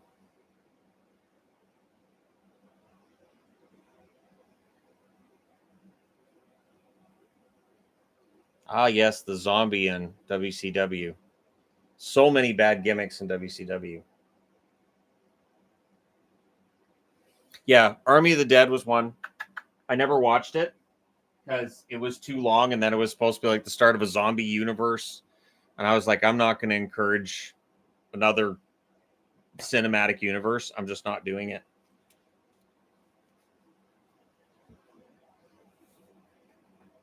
I mean, the matches have been fine so far, but they're taking forever. Long matches. And when each match is 20 plus minutes, it feels like you're I don't know. There's a lot of wrestlers that aren't on events that I'd like to see more of. And if the matches were 15 minutes instead of 20 to 25, you'd be able to have more of them. So like if you have a 3-hour pay-per-view, you should be able to have 12 matches. If it's a 4-hour pay-per-view, you should be able to have 16 matches. They should be 15 minutes each. If you want to make a couple of matches longer, fine. Then for 4 hours, make it 13 matches. But they don't book it that way.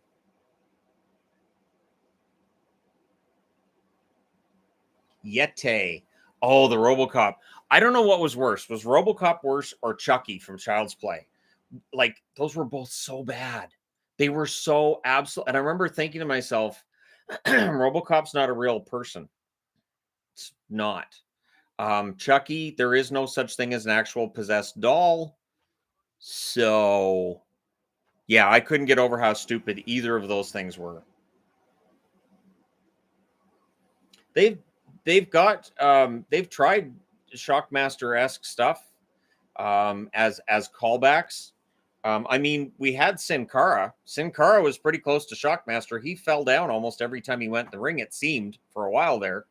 I don't think the lighting helped him. I don't think that ring entrance helped him at all. How do you get a guy over when he can't get over the top rope? It's just the visual of that's not great. Nice catch by Austin Theory on Ray. Oh, surprise roll up. And Ray keeps the title. Ray keeps the title. So, wow. Kind of surprised by that. I'm honestly kind of surprised by that. And now out comes the LWO to celebrate with them. Yeah, I'm surprised by that. So then does Escobar turn against him on the next SmackDown? Because something's gonna happen here. But yeah, so Ray wins and the LWO celebrates with him. Good for them.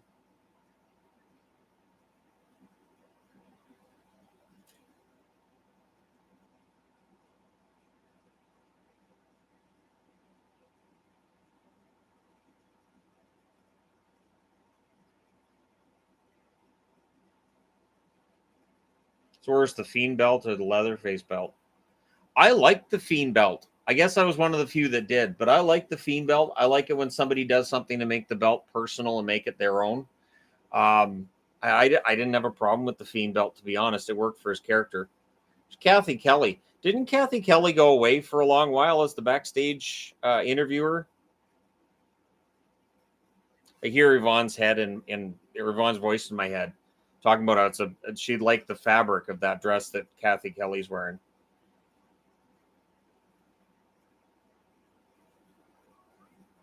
Oh, there's Stratton. So now Stratton's talking backstage with Becky. Stratton, of course, being the NXT Women's Champion.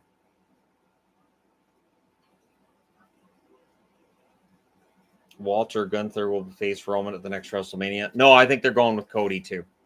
I think it's going to be Cody Rhodes part 2 against Roman. And this time I think Cody goes over. That's been the rumored match and the most likely result.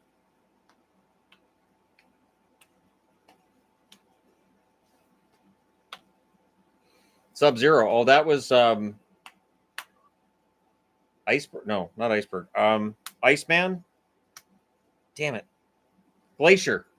What a bizarre character that was. That was weird. Glacier was weird. But I loved Mortis. To my dying breath, I will defend that Mortis was one of 2 or 3 guys in WCW I absolutely loved. I loved Chris Jericho. I loved Mortis. Every time I saw Mortis wrestle, he did something that I hadn't seen before. Now, of course, he became Chris Kanyon. Chris Kanyon was then kind of treated like a joke by WWF when they bought out WCW, and it was too bad because Kanyon was really inventive in the ring and a lot of fun to watch. So, yeah, Mortis, when they had Mortis and Wrath, I was a big Mortis fan. Not a huge Wrath fan, who, of course, had been Adam Bomb. He had a great look. He became half of Chronic. He had a great look. Not a great wrestler. Of course, then we saw Chronic against Undertaker and Kane, and history was made that night.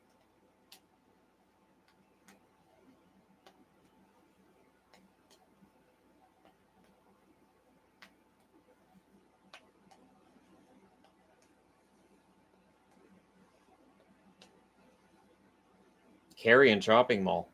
Carrie is one of the best horror movies ever, with one of the most terrifying endings ever. I'm talking about the original one. The remake I thought wasn't bad. I actually thought the remake was okay. But yeah, the original is still the best. Sissy Spacek is Carrie, as far as I'm concerned. And then Chopping Mall, good B horror movie from the 80s.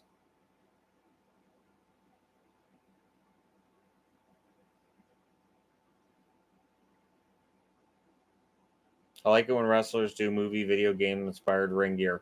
One of the best at that is Zelina Vega. I think if you do it and if it's not cartoonish and if it suits your character, then yeah, Kenny Omega does it all the time, and I think it works for him as long as it works for the character and as long as it's not too goofy looking. Yeah, it's fine. Al Snow as a ninja was, well, of course it was bad.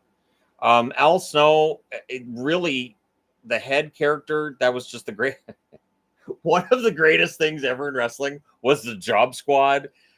The visual of Al Snow laying in the ring with a microphone and yelling, "Pin me, pin me," and the Job Squad. That was my favorite.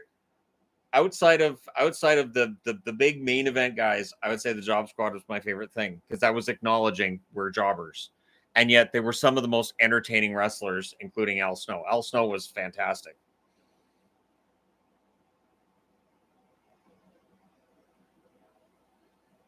You met Bailey at Beyonce concert last Wednesday night. I am jealous.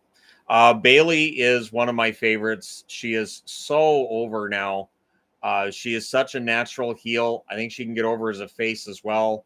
She's in that sweet spot where no matter what she does, fans are interested.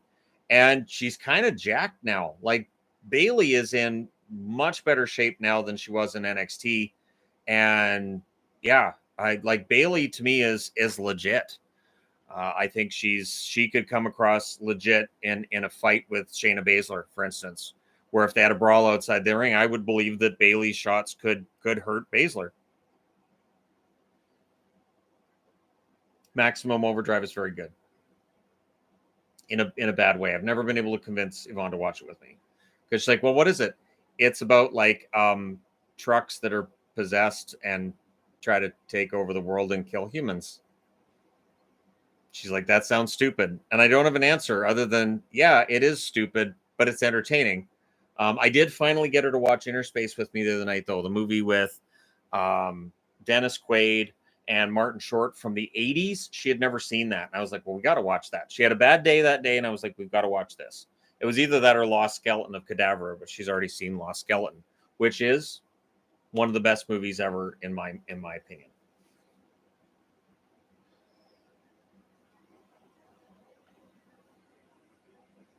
Where do I see Ronda Rousey in the next couple of years?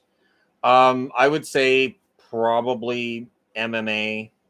I don't think she has the passion for wrestling. I don't think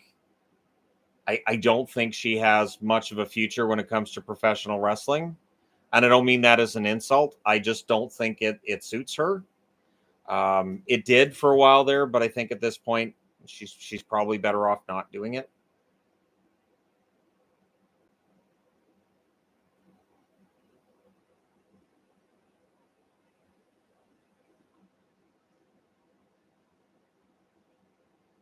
Spaceballs or Revenge of the Nerds? Spaceballs. Revenge of the Nerds, there's way too many moments in that are kind of creepy and rapey. And so it's really difficult to get past that now, all these years later. I can't enjoy that movie anymore. Can't do it.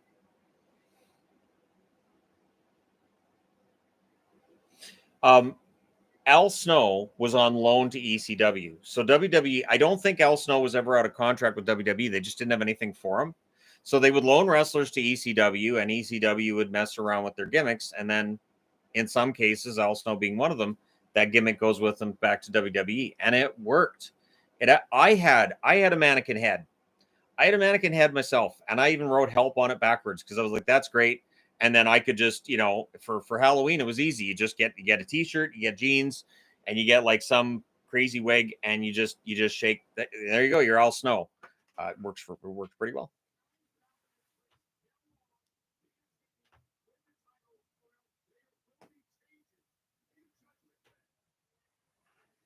Have I seen Enemy Mine? Absolutely have. That movie's fantastic. I know Yvonne hasn't seen that one either. 1 hour photo with Robin Williams. That's one that Yvonne loves. I have not actually seen that one, but I'm going to have to.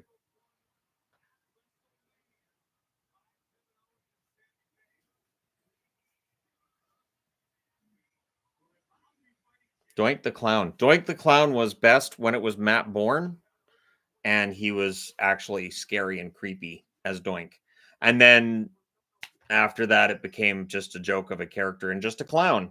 But when he was a little off his rocker and really creepy, it was so much better. The gimmick was so much better. Never should have been a face. Never should have happened. So now we get the tag team brawl. The Pittsburgh Steel City street fight. Pittsburgh is the Steel City, so you don't need to say Pittsburgh Steel City. You can just say Steel City street fight. We'll know what that is, and so will they because they live in Pittsburgh. I don't understand the titling of this match at all. Greeting Shannon, do you agree 1997 is the most important and best year for WWF? How mad was I when the Montreal Screwjob happened? I didn't like Vince. And honestly, on a personal level, I've never liked Vince. I've never been a big fan of Vince McMahon's. I was never a huge fan of Eric Bischoff's either, but I had more respect for Bischoff than I did for Vince McMahon. On a personal level, I just never liked Vince. However, Vince made serious money on that controversy. Brett screwed Brett. He went on Canadian TV and did that. That's something that gets forgotten. That interview, it's not just he said that in an interview a week later. He said it on Canadian programming. And so that was huge. That was absolutely huge. Um, and he did the Mr. McMahon character is born, and he made absolutely just buckets and buckets of money, like the buckets that are ringside for this match. Why are there like a ton of kendo sticks under the ring? That's so funny. You just think about it from a logistical standpoint of, so somebody put all those kendo sticks down there.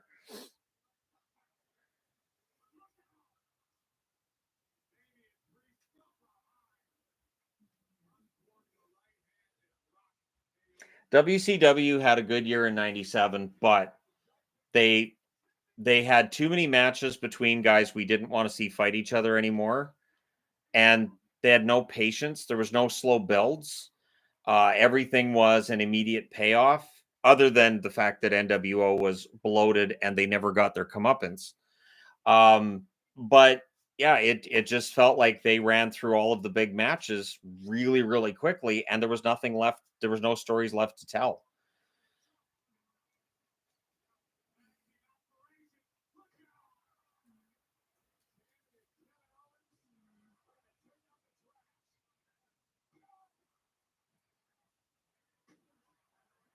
Gimmick trash cans.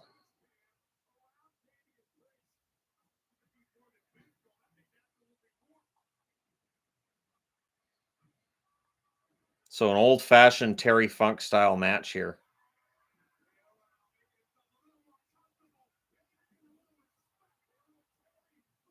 Yep, Terry Funk shirt on Kevin Owens. Nice. And now they're going to do the kendo stick shot on the trash can. Nice. Very Terry Funk like moves here. Yeah,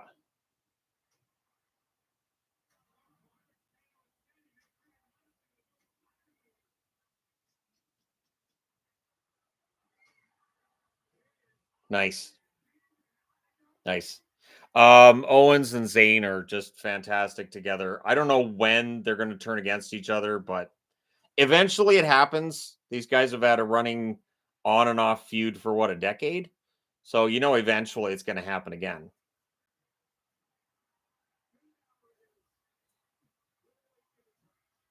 Disco Inferno. Um, Disco was good enhancement talent. He was never a main eventer. He's good enhancement talent. My thoughts on Insane Clown Posse and wrestling in the 1990s. They were gutsy. Anytime that somebody that doesn't have to get into wrestling does, who makes money doing something else and they make good money, I have nothing but admiration for them being willing to go out here and perform for people. Um, yeah, I have no problem with it. So Sammy and Kevin set up a chair or set up a table at ringside. That means one of them's going through the table.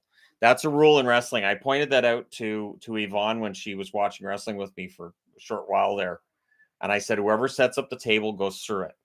That's the rule. Whoever sets up the table is the one that ends up going through it.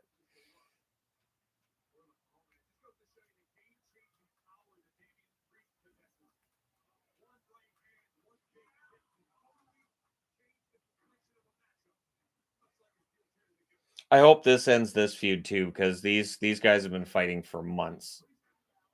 There's definitely way too many rematches, which is too bad because for a while there, WWE had got away from doing too many rematches, but we're back to that again. And I've talked about that. I think part of what wrestling used to have and doesn't have now is that we see these guys fight each other all the time. So there's no special feeling when two guys get in a ring and the bell rings and you're like, we haven't seen these guys against each other. And yeah, it's not there isn't that build to guys fighting with each other like there used to be. Come here, man. Is he in your spot? He is. He's in. I see that. He's in your. She looks over there like, look, Dad, he's in my spot. That's my spot. Hi. It's throwing her off because Yvonne's not here, so she's not used to me picking her up. Because she probably figures I'm doing a video. You're good. We'll go up on that cat tree then. You're fine. All-time favorite pure wrestler. Again, Bret Hart would be my favorite. Um, Brian Danielson's up there too. Absolutely fantastic wrestler. Looking back, Dusty Rhodes was my favorite in NWA back in the day as like the ultimate underdog. He was it. For tag teams, the Road Warriors. The Road Warriors were I love the Road Warriors. I think they were the best example of a team that would just come out and squash people. They'd have their entrance theme back in the NWA was Iron Man. And so Iron Man would play. They'd come out and they'd squash somebody while their music was still playing. The bell would go, their music's still playing.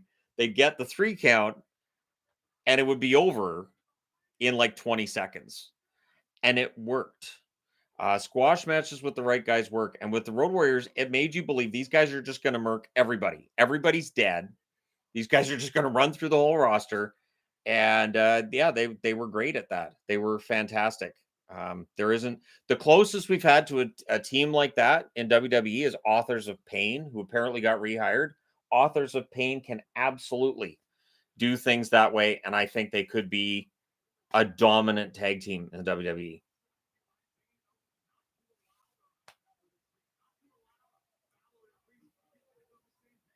Oh, finishers don't matter anymore. Finishers don't matter anymore. And that's another problem that it has. So now Dominic's jumped in because it's a street fight. There's no rules. So Dominic really probably could have and should have been involved in this from the start because he's a heat magnet. Fans do not like Dominic Mysterio. So then does this mean that Cody Rhodes is going to come out and help the tag champs? I mean, I guess he could.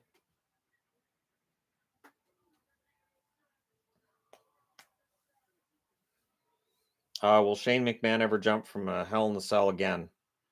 No, no, Shane McMahon's done. Shane McMahon blew himself up in WrestleMania this year. Yeah, he's done. He's not able to do it anymore. I think McMahon's the same age as me. It's just you can't. See, now Owens and Sami Zayn are both wearing Penguin jerseys. Mario Lemieux and a Sidney Crosby, and they got hockey sticks. See, and they're Canadian, so they can absolutely do that. You go, Owens and Zayn.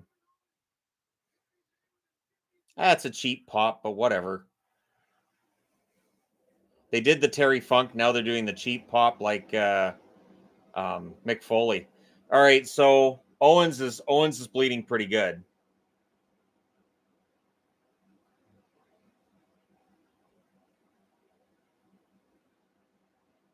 Dominic's killing time, so his tag partners can regroup.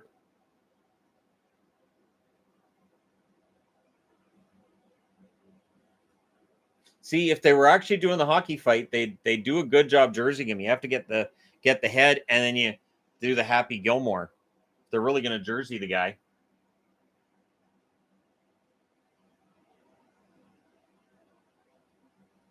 Oh, Ghost can be in Texas. Ghost is not touring in Vancouver, and it's so sad. It was the last concert we saw before the pandemic happened, and it was great. Next time that Ghost is in town, we're taking the kids. That's a concert that I think the kids would absolutely love. Ghost is fantastic.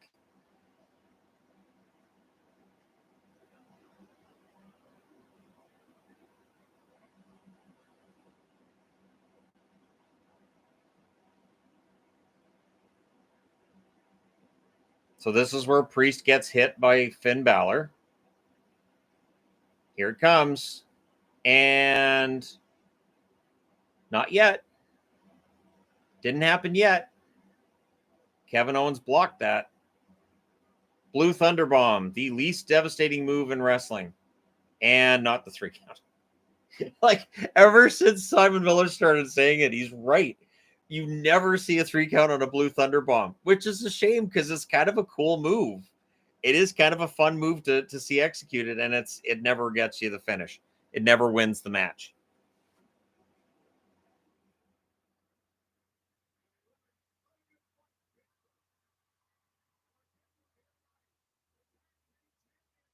I've always heard Shane McMahon's a good guy. I think that, like, there's part of me thinking, could you have Shane come into AEW as like this big shocker and go on a bit of a run? I think you could. I think you could make that work. Um, but you'd have to have him in there with guys that would be able to hide the limitations in his move set right now. But man, that would be an entertaining turnaround. So again, Sammy and Kevin set up the chairs, so Sammy gets slammed on the chairs. Kevin flings the chair. I think all that did was hit Sammy in the knee. I don't think that actually hit Priest, but Priest still sells it and still, lets up on the 3 count. I think it just hit Sammy in the knee.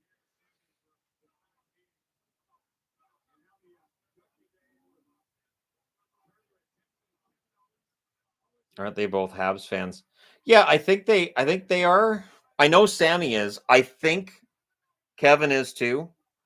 Although Owens to me seems more of a hockey fan, probably similar to what I qualify myself as. Probably just enjoys the hockey more than anything else. All right, so more shots with the.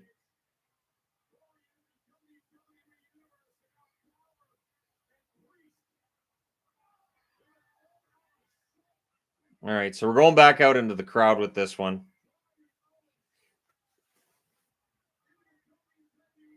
You should buy All Out tomorrow. It's much better. The thing is, this was free with my cable package. All Out is $50. So I don't see myself paying $50 to watch a pay-per-view on a Sunday after watching a pay-per-view on a Saturday. And so, yeah, no. And not only that, but the All Out card, I'm not impressed with the All Out card at all. I think this is the problem with having 2 pay-per-views in 2 weeks. I couldn't believe it when they announced it was going to be 2 pay-per-views in 2 weeks. I thought that was crazy.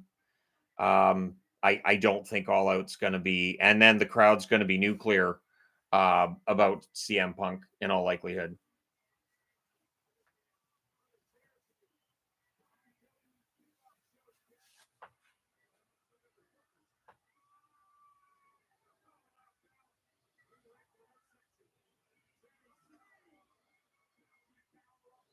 Barry Horowitz. Barry Horowitz, back pat fever is the terminology I had with Barry Horowitz because he always pat himself on the back. I thought Horowitz was a good wrestler. If Barry Horowitz wrestled now, there would be all kinds of people online talking about how he's a good wrestler and it's a shame the way he gets booked. He understood his job. He did it well. He was enhancement talent. He made everybody look like $1,000,000. It is easy to get mad about certain guys losing all the time, but those guys who lose all the time have to be able to make other guys look good. It's one of the reasons why Sami Zayn, as a singles wrestler, very often is near the bottom of the card, or he's putting other guys over. He looks good putting other guys over. He makes them look like he can act dead. Same as Christian, and now he's in AEW, of course. He does a very good job selling, and that's an underrated quality. I think fans underrate that the guys who are really good at selling probably should be the ones who are down the card a little bit.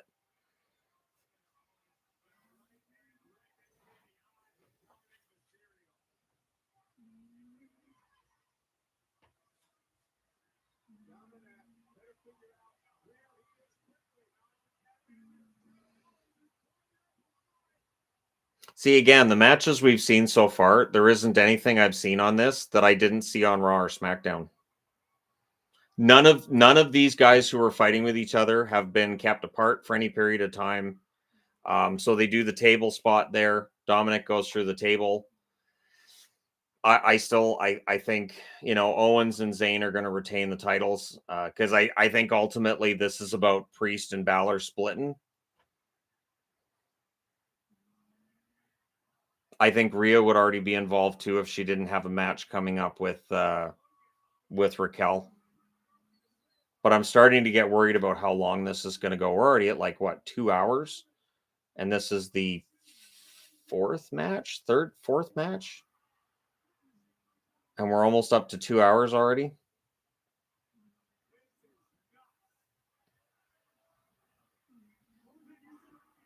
Italian Stallion. I remember the Italian Stallion. He was one too. He was a jobber. I like the Italian Stallion.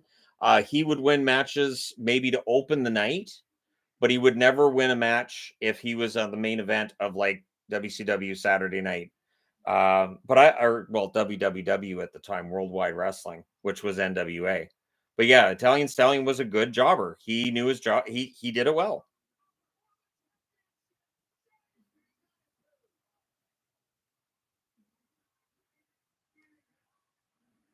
Dolph Ziggler, yes, he's another guy who's very good at selling in matches. He does a really good job with that. Gilbert was fun.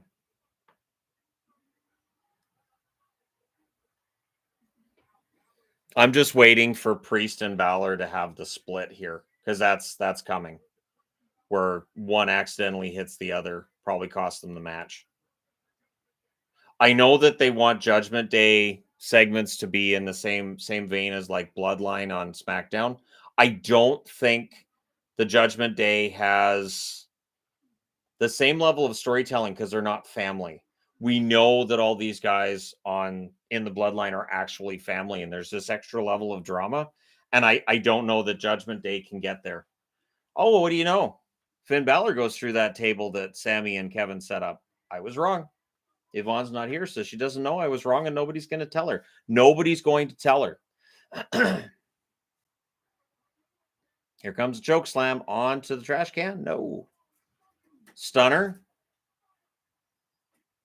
Priest's not taking the pin here, is he?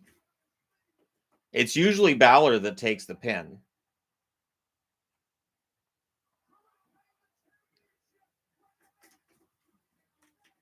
There's JD McDonough. I think it's funny that people have mentioned JD McDonough's head having a weird shape. To me, when I look at JD McDonough and they just have him centered in the screen, to me, he looks like he's 4'6". And I don't know what it is. It's got to be his head. It's got to be. And so now that that's kind of like they talk about it, I'm like, yeah, that makes sense. Now he's dead because Kevin Owens just killed him, but that happens. But yeah, he looks so tiny. And I was like, why does he look? It's got to be his head in relation to the rest of his body. It's the only thing that works. Mr. Perfect Kurt Hennig, one of the best technical wrestlers in the history of the game. There's Rhea Ripley. She's late, but she's there. Puts Kevin through Barry Barricade.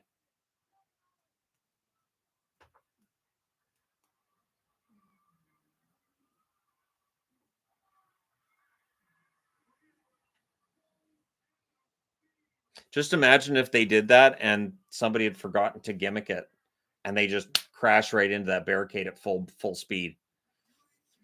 But thankfully, it's been gimmicked.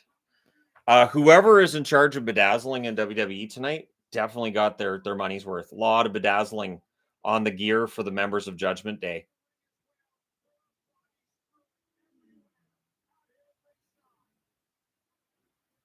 Did I see the Minnesota Wild jersey leak? Nah.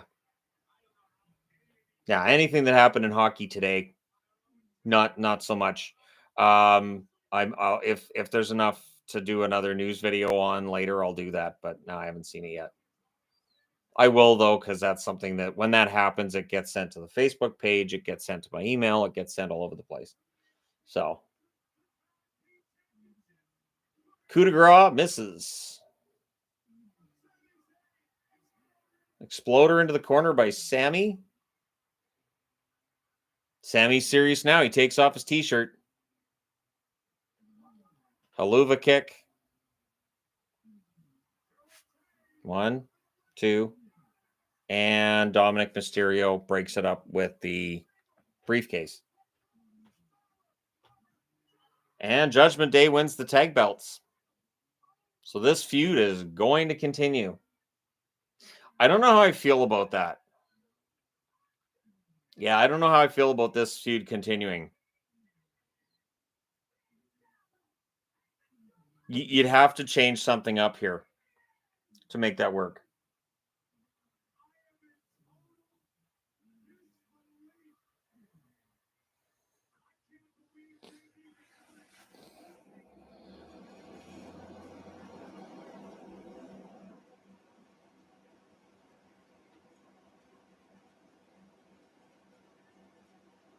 Is Randy Orton going to return tonight? All the rumors around Randy Orton have been he's retiring.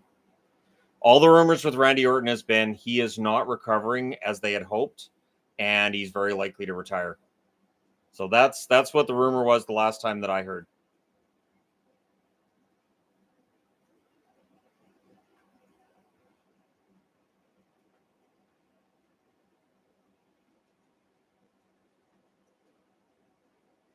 One thing they need to do with the tag titles, get rid of the 2 tag titles. So having 2 sets of belts, nope, just go with 1 set of belts. Just have one set of tag champs between the two shows, and leave it at that. So yeah, we're almost full 2 hours in now. Does Randy want to retire, or is WWE forcing it? From what's been said, it sounds like doctors are telling me he can't. His back's not getting better. And for Randy, I mean, he's got a family. You don't want to be in a situation where your quality of life is awful. We saw wrestlers decades ago, they would put their body through hell forever, and their quality of life after retirement wasn't very good if they even were able to retire. And I don't think young wrestlers now, I don't think they're that careless about it. I think they understand they want to have a good quality of life. So if that's what it takes for Orton, then so be it. Barry O. Barry O, another one who was a jobber. I want to say he won every now and then, but basically that'd be on All-Star Wrestling, or not an All-Star, on WWE Superstars on the weekend. Other than that, not so much. So everybody in Judgment Day has a title right now.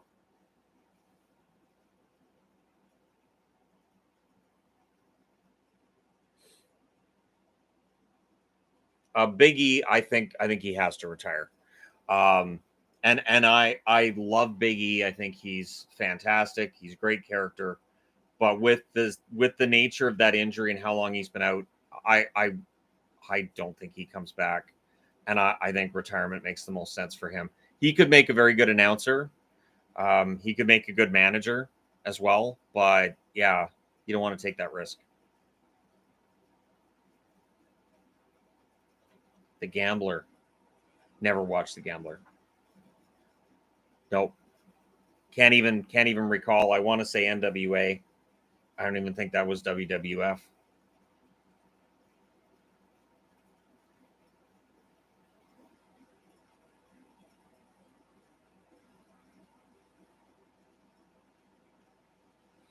I do think that with New Day, that at this point their run as a main event tag team is probably done. I don't think there's much more you can do with Kofi or Xavier Woods, unless they tried to refresh New Day somehow. But we know that if you try to bring in a new guy into an established tag team, that just doesn't work. So yeah, they're probably just going to be there to put other guys over. I think Xavier does really well with up, down, down. I think he makes good money on that. So they're not hurting. Repo Man. If Repo Man ever showed up in any form, you know what? I'm going to predict that at some point in time, Simon Miller, as a pro wrestler, becomes Repo Man. That he becomes the new version of Repo Man. That's my prediction. If he can somehow have the right to use that, I think he'll do it.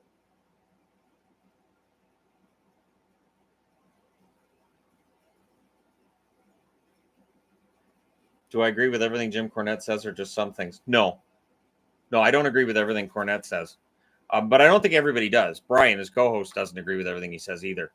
But keep in mind that the era that Cornette was prominent in, that was some of my favorite time watching wrestling. So I do agree with him on a lot of it. I think there are some times where he's out of touch and he's wrong. I think on some of the AEW stuff he's wrong, but on some of it he's absolutely right. I think he's 100% right. The Tony stuff, I think he's right on. Some of the criticisms of the wrestlers, I think, go too far. I think some of the AEW guys are more talented than he gives them credit for. But I get it. I totally get it.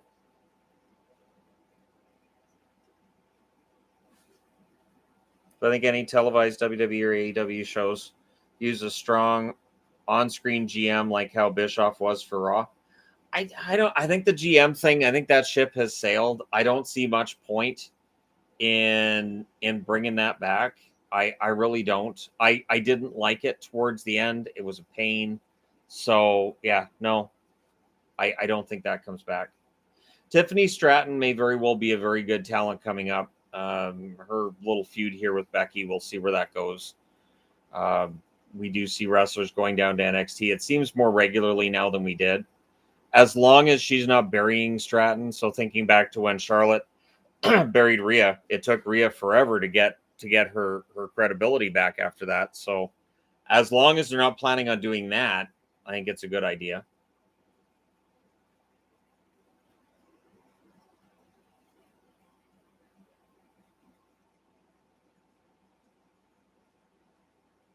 Luna Vachon ahead of her time or no? Uh, I mean, Luna was a wrestler. She wasn't a diva. No one would ever say Luna was employed because of how she looked or because of a modeling career. Luna was a wrestler. Kind of crazy if you've watched that Dark Side of the Ring episode. I mean, and hey, you know, wrestlers in the 80s, there were a lot of them that had issues, which were usually pretty well hidden from the public. Man, if the internet had been around in the 80s, how wrestling would have been seen differently. But yeah, Luna was in some ways ahead of her time, that she was an actual legitimate wrestler. And it was important too, because Moolah had been basically the only one that was seen as a real threat, a real wrestler for a long time. Luna Vachon felt like was kind of a throwback in that way too.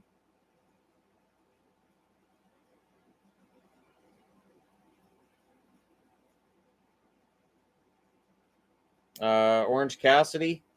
Orange Cassidy, I mean, he can go every week. I am actually entertained by the fact that he defends the title every single show. I think that's admirable. That being said, I don't know that I take him as a credible threat at this point to Moxley. We'll see how that match goes. If Mox puts him over or if Mox wins it. But and that's one area where I will disagree vehemently with Cornette. I think Moxley's a good wrestler. He hates Moxley. I don't. I do think that Moxley bleeds too often and too easily, but and by too easily I mean he just blades all the time, even if it's not justified.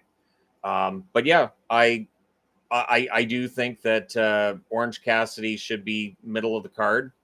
I don't know that giving him the title has done anything to really elevate it. Having him defend the title every week, though, is interesting. So they're doing the Grayson Waller thing with Cody Rhodes.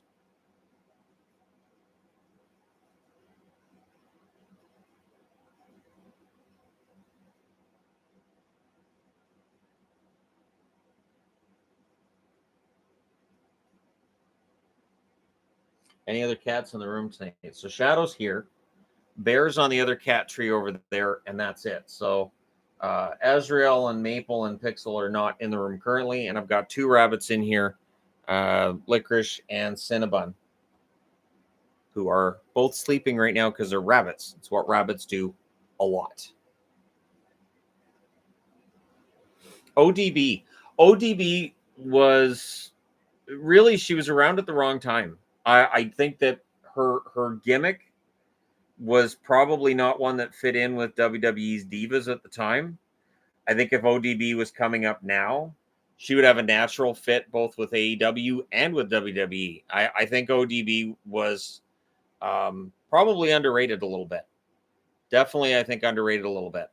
It took a while for her to grow on me. And basically, when she was in with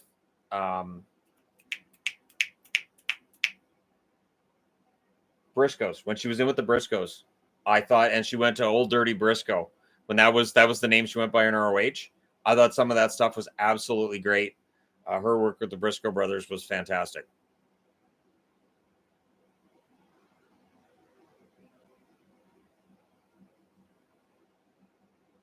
Waller's underrated. My problem with Waller is something that I think WWE sees too. His gimmick, how he is, his body language, and his just his overall look reminds me a lot of Austin Theory. I think they're very similar, and I don't think it's coincidence that these two have been paired up on TV a little bit. There's some similarities there in the characters, but we'll see if that changes in the coming months at all. Cody gets a good reaction from the fans because he always does. Let's check.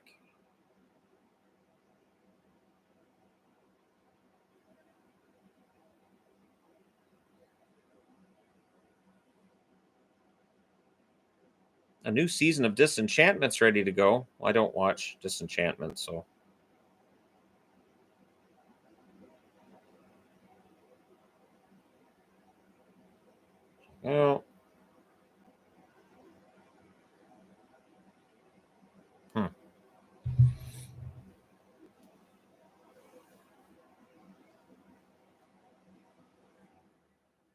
They're clearly high on Waller. I do think there's something there. I will say that of Waller in theory, I think Waller's the better of the two, but they come across so similarly to me. So I don't know how you fix that. I will agree that the fact that Sammy and Kevin were kind of left on their own, it's an argument I made in a wrestling video this past week too, where it always kind of stands out to me when wrestlers are allowed to just get beat up by multiple people. It's like, all right, so nobody actually likes them backstage, I guess. That's the impression I get, anyways.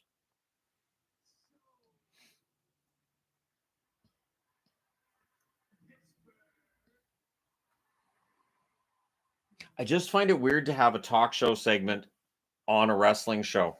The only time where I think a talk segment works on a wrestling show is if that wrestler's hurt and can't wrestle. So if Cody's in a position where he can't wrestle right now, it makes sense. Like with Stone Cold, there was a long time there where he couldn't actually wrestle, but they had him on the show every week to keep him fresh with the fans. They just have him do a run in and a stunner, but he couldn't actually go. I think that's when you can have like talk show segments at a pay per view. But outside of that, it's kind of weird.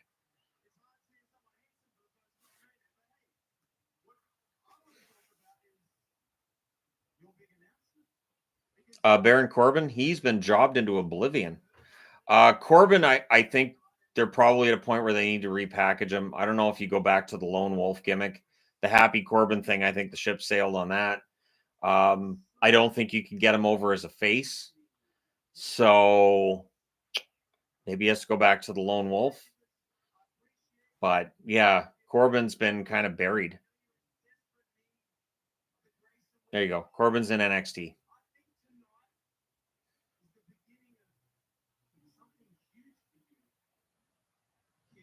Stone Cold as co-GM with Eric was awesome. Yeah, it didn't last that long. And it worked, but again, as a short-term storyline. And that had to be weird for them considering the history between the two of them.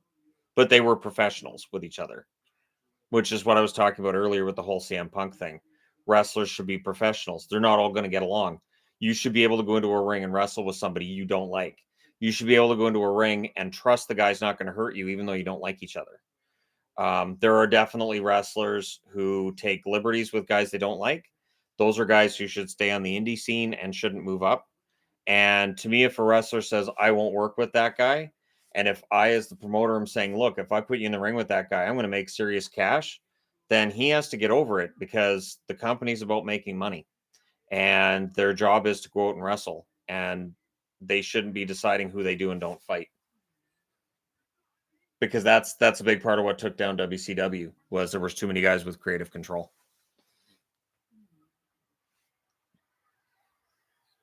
What's behind the eye? Okay, so these ones here with the split down the middle, that's the reverse retros.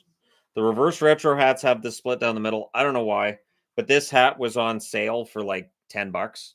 So I got it because I don't have a ton of Columbus hats, and I figured, I can wear that. And it's even though it's supposed to be the reverse retro, it's still their same logo. It's weird. Corbin can be a very good wrestler, and I think with the right gimmick, he can get over. I think that when he was Commissioner Corbin, I think that killed him. I think that killed his character, and I don't think he ever fully recovered from that. I just don't think that did it. Like it got him on TV, probably made him good money, but in part of him being taken seriously as a wrestler, I don't think it helped.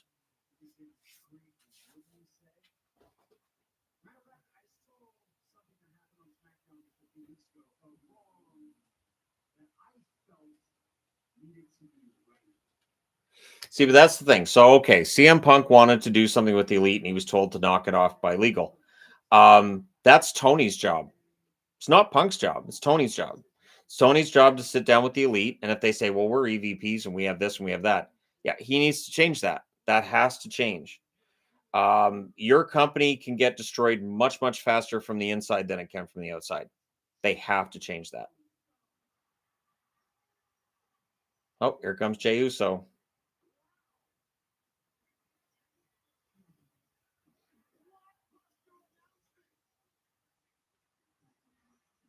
Oh, and they've made main event his actual name now when he comes out too.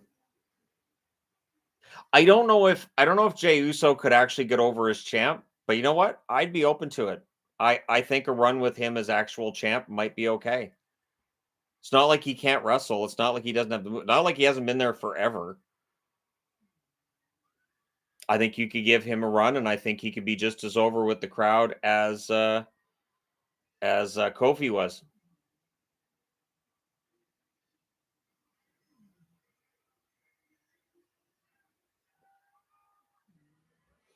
See, the funny thing too is that if the Bucks were unwilling to do it, I would have no problem with the Bucks being out.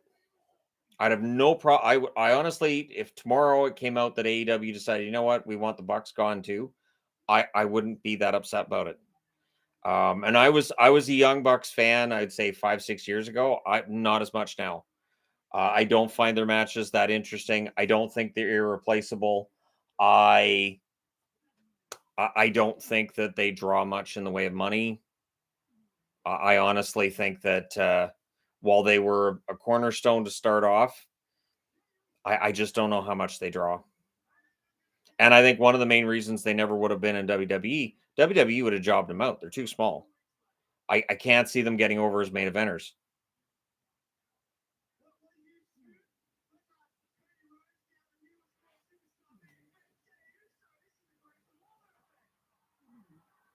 Well, see, and that's what I was talking about in the other video too, that clearly uh AEW has a problem where the owner is friends with people, and you can be friends, but you have to know when it's good business and bad business. And I think AEW at times has not done what's best for their business.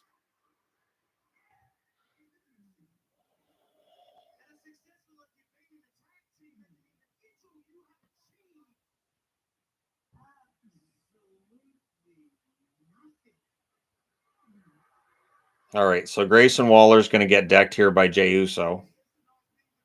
See, I knew they'd get the bloodline thing in here somehow. I knew they'd have to, because you kind of have to.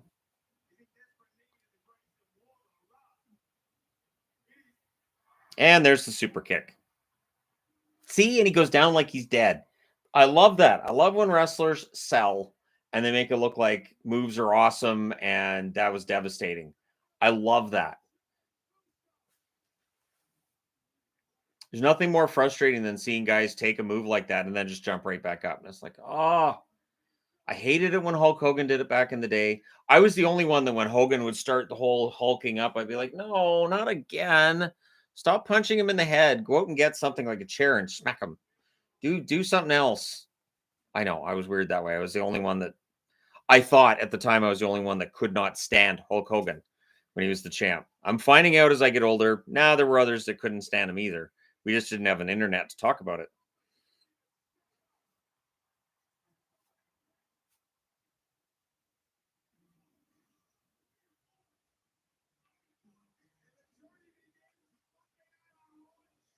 Oh, it's nice to meet you at the meetup too. And we're talking about the possibility of going back. I'm not likely to want to go down to Disneyland in August. So one thing I've talked to Yvonne about is when we do the Disneyland trip, which is of course Anaheim, it should be around um, the All Star break, because that's when we're able to do a holiday is the All Star break, and then the second week of August. Second week of August probably should just be for Las Vegas, which I understand Vegas is hotter than Anaheim, but we most of the stuff we do in Vegas is indoors. We're not outdoors much. Obviously, in Disneyland and California Adventure, you're outdoors for most of it, and it's insane. It's really hot. So, um, early February, it looks like might be the next time we go down to that area, and then we would do another meetup for sure.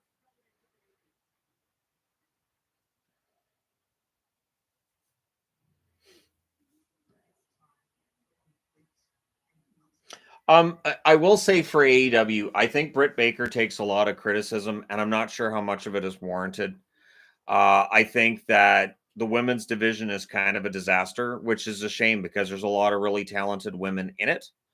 And I noticed that anytime they have like a multi-women match, and I'm like, oh, I haven't seen her in a while. Or was the last time she was in when what are they doing here? So Hopefully they figured that out and they straighten it out.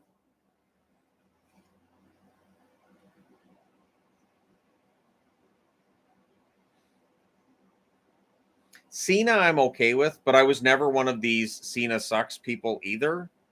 I know way back when he was at the top, I had two little kids, and both my little kids liked Cena. So I was like, all right, so I get it. Kids like him, so I was okay with it.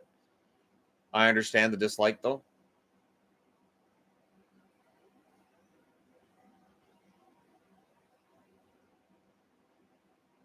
Have I been to Disney World? Just Disneyland. Just Disneyland. Disney World being in Florida makes it that much longer of a trip. And then it's 3 time zones over. When we go to California, it's the same time zone. The trip only takes 2 hours by plane. And so it's a much easier and much cheaper trip as well. Going to Florida ends up being pretty expensive. So that's a consideration for us as well.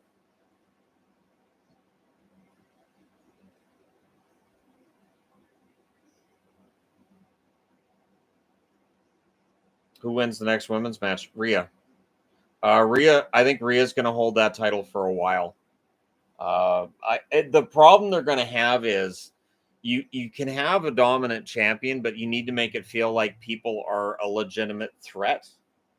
And I think they're going to have a problem with Rhea when she's in feuds with us as fans, feeling like someone's a legitimate threat to her. The same problem that Roman has at times had too, where he's against somebody and you go, well, he's not going to lose to them. And so I think that's going to be a problem with Rhea as well.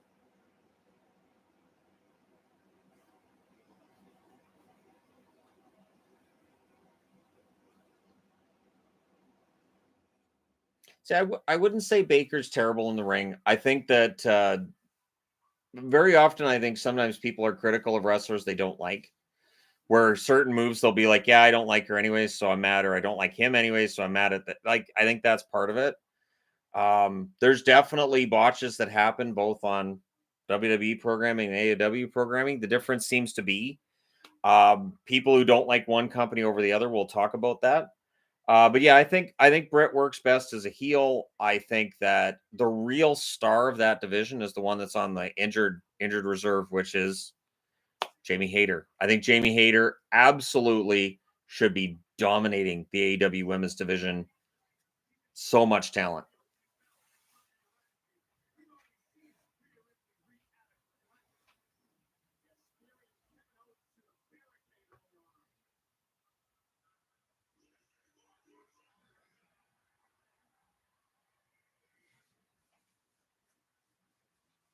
There's actually a woman I graduated with. She got married. She had her honeymoon in Las Vegas last week. I thought it was interesting too because she's posting where she's going, with shows she's watching. Like, yep, seen that, done that, done that.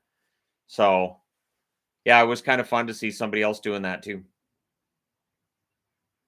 Once people go to Las Vegas, they find out, hey, Vegas has got all kinds of fun stuff to do. Yep, there's no end to the things you can do in Las Vegas. I kind of felt like this year was not a downer, but it felt like we were only there for like 2.5 days. So we really couldn't get into the whole Vegas vibe that we normally do when we're down there. So Rhea versus Raquel is on now. I agree. Becky versus Rhea would be really good. I was kind of ticked off that they squashed Candice LeRae the way they did. I think LeRae could work as a legitimate threat as well. But they do need a strongly booked women's division, and they haven't booked it that well lately.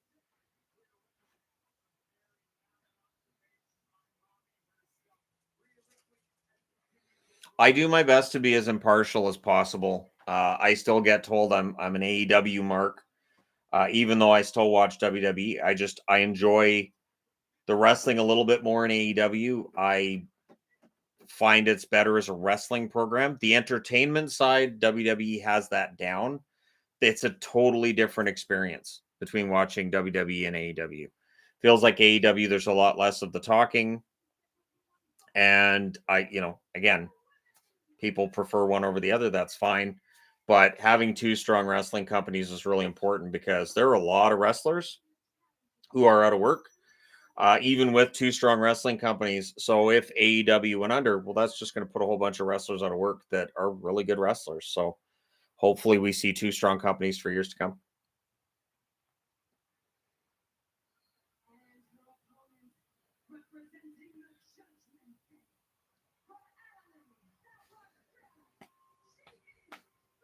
My opinion of MJF: MJF is one of the best pure wrestlers.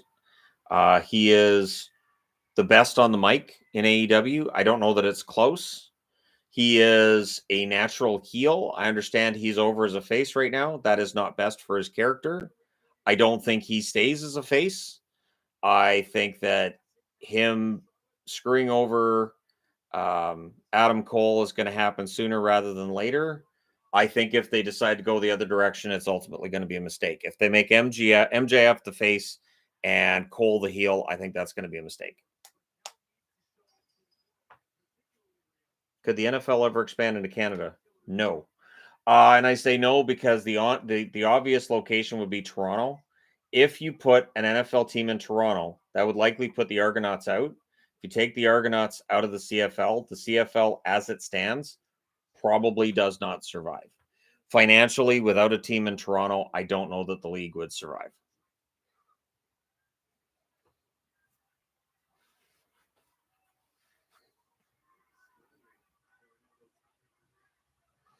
I think Indy Hartwell deserves to get pushed better too.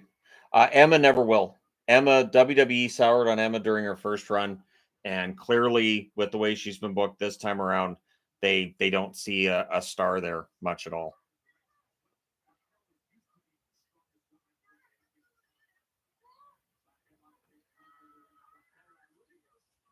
See, I will say that AEW I do prefer a lot of the wrestling because it reminds me of the wrestling that I watched in the mid '80s that I really enjoyed. The old worldwide wrestling in the middle, like before it was WCW, it feels sort of like that. Whereas WWE is a continuation of the old WWF. A lot of it's similar.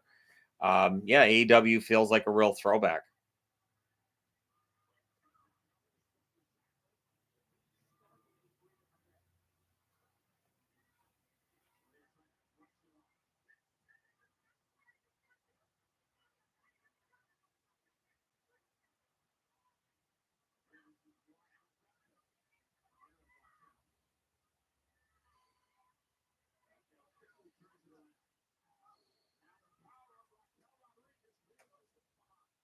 I would not say that this pay per view, like, I'll put it this way: if I didn't pay for WWE Network, I would not pay for this pay per view.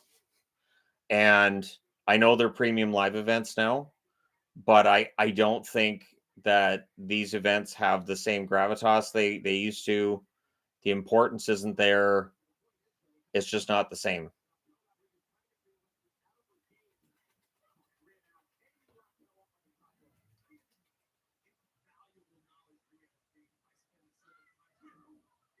Well, Cole's been hurt. Adam Cole has been hurt, and maybe that's part of the reason why you have them do tag matches and everything. Of course, they both get dropped on their heads in that pay per view last week. But yeah, Cole's a natural heel, which is weird because the Adam Cole baby is way over. But in terms of his wrestling style and his personality, he's better as a heel.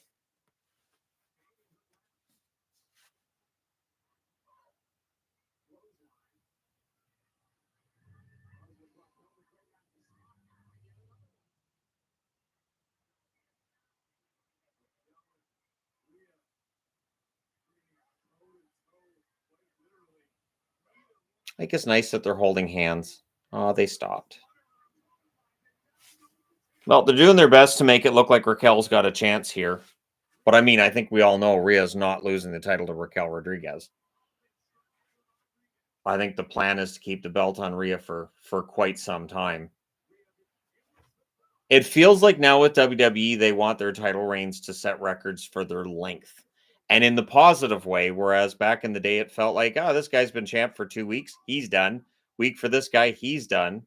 Like a lot gets made about WCW hot shotting the title, and they did. But WWF/WWE, they've had the same problem over the years where sometimes they hot shot the title around. and it makes it so it doesn't matter. So now it feels like it's gone the other way, which in some cases it works, and in some cases it makes things feel kind of stale.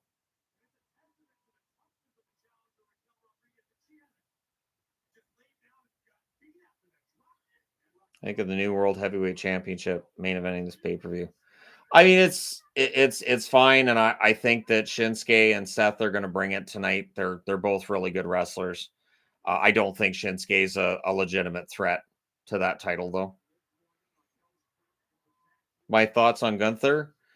The former Walter is a monster. I do wonder if Vince was booking things if he would have been booked quite this strong, but he's a monster, and I think if you put Gunther into a match with Roman Reigns, fans would legitimately be fascinated by that. And I don't think either of them need to turn face either. You could have where they get in each other's way and they just decide to have it out and have a match. And I think that would be fantastic for a Survivor Series or a Royal Rumble.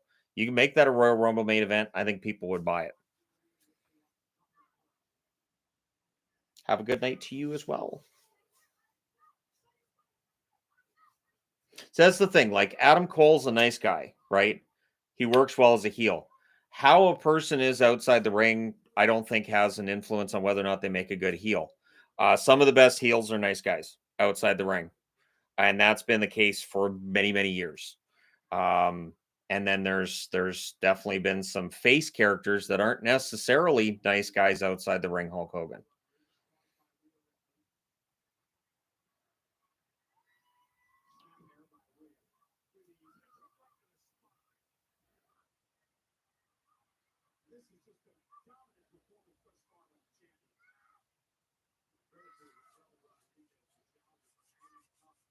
Yeah, somebody has to break the Honky Tonk Man's record. Honky Tonk Man is the longest reigning Intercontinental Champion. It shouldn't happen back then either. Like Honky Tonk Man with that title, it was so there were a few opportunities they had there to take the title off of him.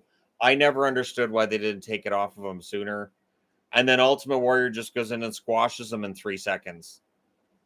So the long title reign didn't ultimately matter because he gets squashed in seconds by Ultimate Warrior, who then went after Hulk Hogan's world title and talked about crashing the plane while Hogan was on it. And he would have been dead too in the crash, but okay, sure. Ultimate Warrior was an odd individual.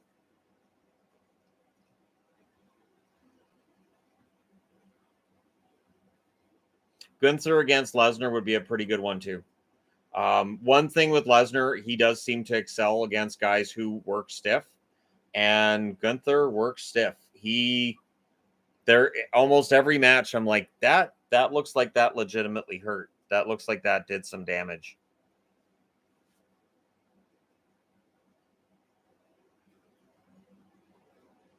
I haven't watched Lucha Underground. I don't have an opinion one way or the other.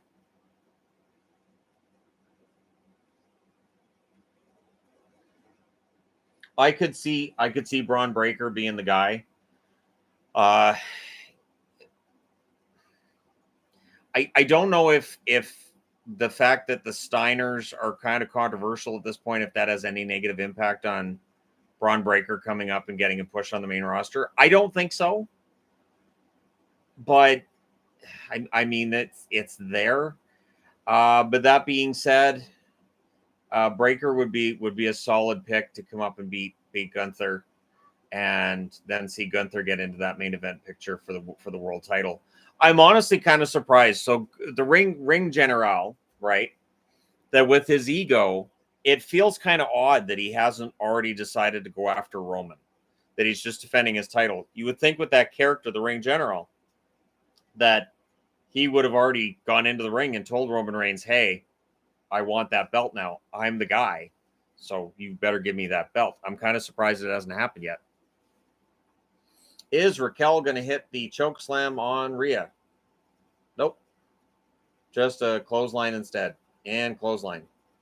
And missed that one. Missed that one. Clubs are in the back of the head on that one.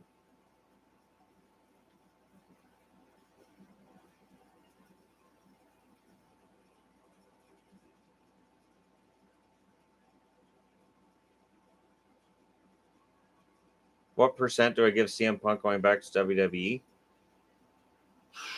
10%. I would be very surprised. With WWE and where they're at right now, they don't need CM Punk. They don't have any need financially or from any other perspective to bring him in. They don't really have him. And for Punk, he's not going to be happy to be in the mid card. So where do you put him? Who does he wrestle? So do you put him in there with Roman and risk that his previous behaviors with other wrestlers comes out with Roman and maybe it ruins the whole bloodline storyline? Like it's risky to bring in Punk, and you have to measure the risk and the benefit. And for the WWE, I don't think the benefit is there.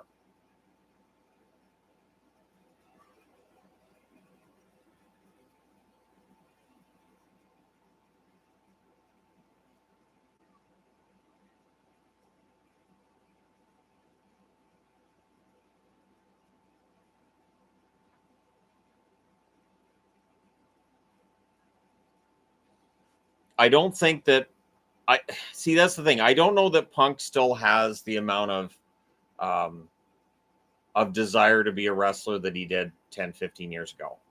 I think he's still a very good wrestler. I think he still enjoys it, but I think he's also happy to be retired. And I think he was happy outside the ring. I don't think that bothered him either. Right. So I remember when he started in AEW, he said that was the first time he'd had fun in wrestling since before he was in WWE. So basically trashed his entire run in the WWE. So yeah, I think Punk's better off talking hockey, being on a sports opinion show, starting up a podcast, stuff like that. If Punk did his own wrestling podcast, he could just print his own money. If him and Ryback co-host it, yeah, CM Punk and Ryback co-hosting a podcast. I'm not a huge podcast guy. I would watch that and listen to that. That'd be it right there. And you could just call it Punk Back, Rypunk CM back.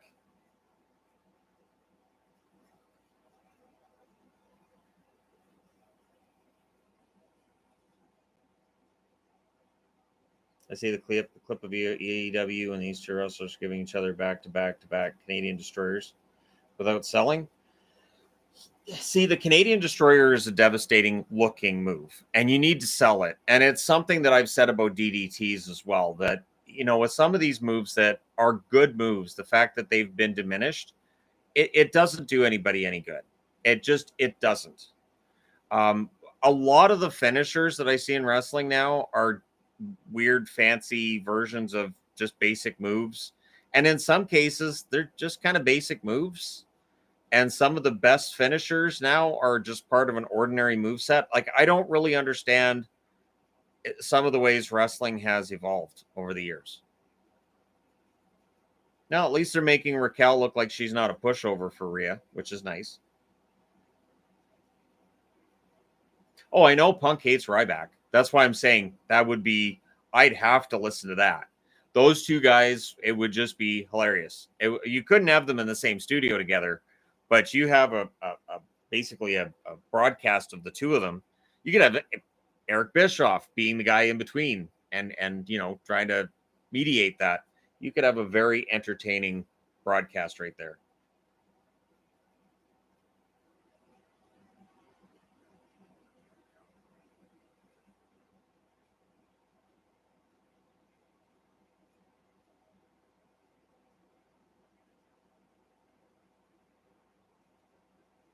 So chop block on Raquel. I love it when they do the chop block because that's a legitimate move. You know that can hurt. Anybody who's watched football knows that chop blocks. That's you know, not considered a very good, not a very sportsmanlike move, and an illegal move at that. See, and now she's got her in the submission hold. We'll see if she taps out to it. I'd be surprised if Raquel taps out. Like, do they want to make her a monster or no? Or at least, if not a monster, make her look like she's a threat to Rhea.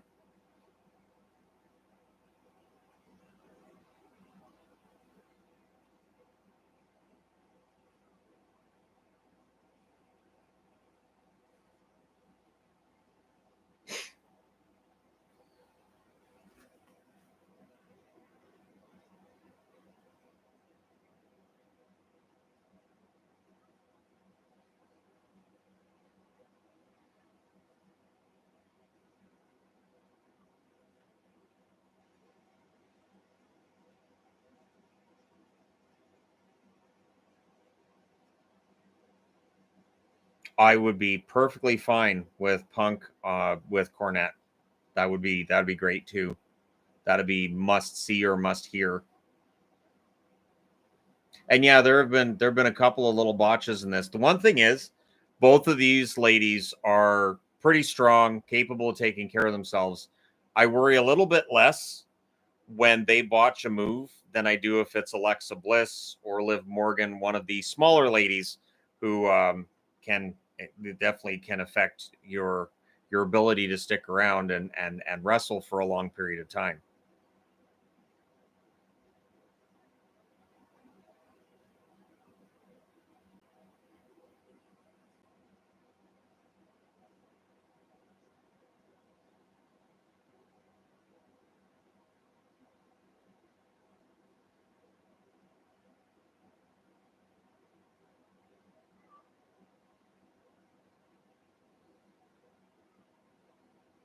Do I think AEW will ever book the women's division better? Probably not. I think if they were going to do it, I think they already would have. Okay, the faces Rhea's making while being carried around, kind of awesome. And then right into the barricade again, which is now attached. See, that's what you get, Rhea, for putting somebody else through the barricade. You get slammed into it next. Do I think Priest walks out as world champion tonight? Maybe. Maybe. I could see that. Julia Hart's 21. I thought Julia Hart was 22 a few years ago. I thought Julia Hart was 22 just a few years ago. She's very talented. She's got a very bright future. And yeah, she is 21. So she was 18, 19 when she started out. I know when there were some creepy comments being made about her that was shut down immediately by AEW at one point. But she is very young. She's very raw, but she's also very good. I think that with Anna Jay, as well as with Julia Hart, I think they've got some very good young talent. Sky Blue as well. So now Dominic's involved. We're gonna do this again. We're gonna do this again, where the Judgment Day gets involved in other people's in each other's matches and causes their team to win. We already did that tonight. It's happening again.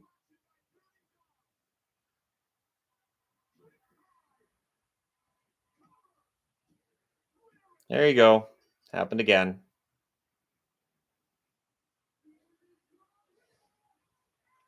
It's same as the bloodline then. So she keeps the belt because Dominic interfered. Which is fine. Referee doesn't call for a bell or anything.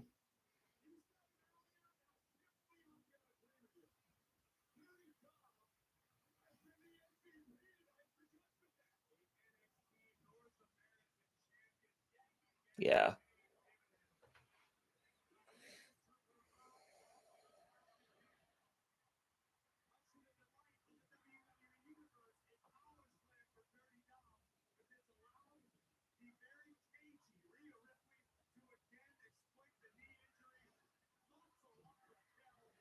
So Rhea keeps the belt. I don't know if that's the end of that feud, though. They could probably carry it on to the next pay per view. Because I don't know who you line up next for.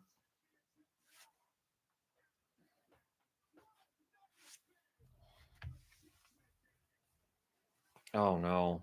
We've only got 20 minutes till 8 o'clock. Oh, boy.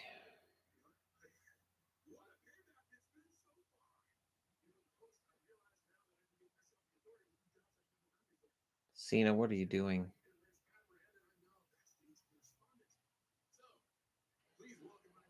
Why? What?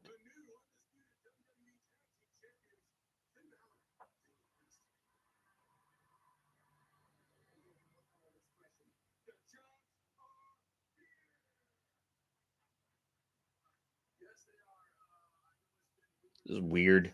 This whole thing is weird.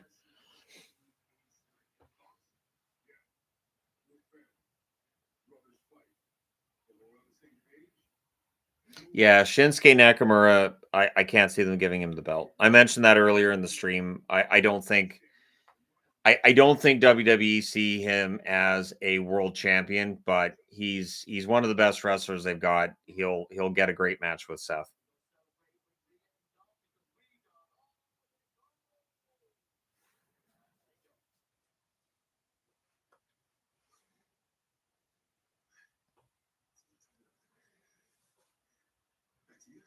That was weird. That was weird. I Yeah, it's an odd. This has been an odd paper. It's just weird. So now you get into the main event, which is Seth versus Shinsuke.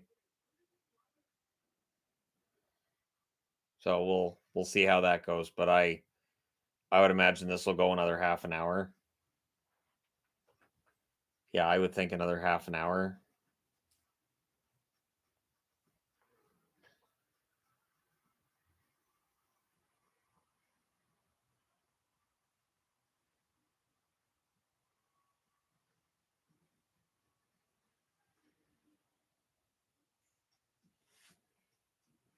I mean, I'm not saying that Priest doesn't end up cashing in and winning gold tonight. But if they give all the gold to Judgment Day, I hope that works. Like I really do. I hope that works. Putting all the gold on one faction. But it can be. It's one of those things where fans can turn against it. So we'll see how it goes if they do decide to go that route.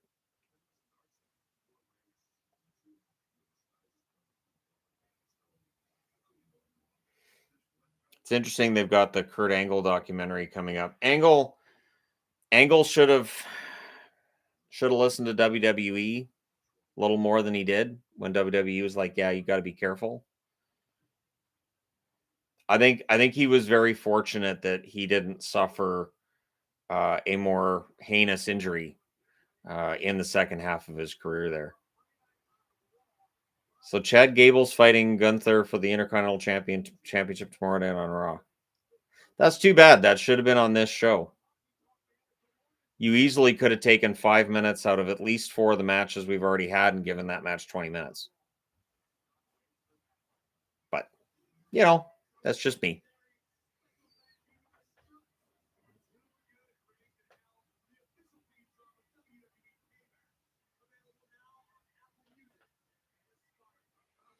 I'm not actually surprised that Kurt spent more time in TNA than WWE. He had a lot of angles there. Not meaning to make a play on his last name, but there it is. He was a part of so many different storylines for so long. He really kind of kept the doors open. He was the guy for a long time there. So now they're going to talk about Seth and his back again, which we've gone over this. I watched SmackDown. I watched the pre-show for this. This is all we've got it. Seth's back is bothering him. Shinsuke's going to go out, beat it up, and maybe Priest cashes in on him after he wins. Thank you. This ghost shirt we got yesterday at Hot Topic. So going out to Hot Topic, getting myself a couple of shirts. Got myself a Ken shirt too. So since watching the Barbie movie, I've been like, I need a Ken shirt. So they had just a black shirt with Ken, uh, pink glittery writing, and I was like, yep, I can wear a Ken shirt. That works. So yeah, but the ghost shirt's fun too. They have a lot of fun ghost stuff right now. Of course, with Halloween coming up, Yvonne was in her element because everything's Nightmare Before Christmas right now. That's her ultimate favorite. Can we have Shinsuke cut every promo in Japanese and have him? You can have an interpreter with him because he comes across as so much more evil in these promos where he's speaking in his native tongue. He just comes across as so much more calculating and comfortable because of course that's his native tongue, right? I just think it works. It's like they've discovered this thing and I think they should go with it. Don't play it for laughs. Sometimes with a foreign language, they'll play it for laughs. Don't play it for laughs. Play it that he's evil. He just wants to ruin people. Have it where he's not even interested in titles. He just wants to go out and ruin people. I think Shinsuke could get over as a dangerous individual and just use that him speaking Japanese. to his advantage. I think it works.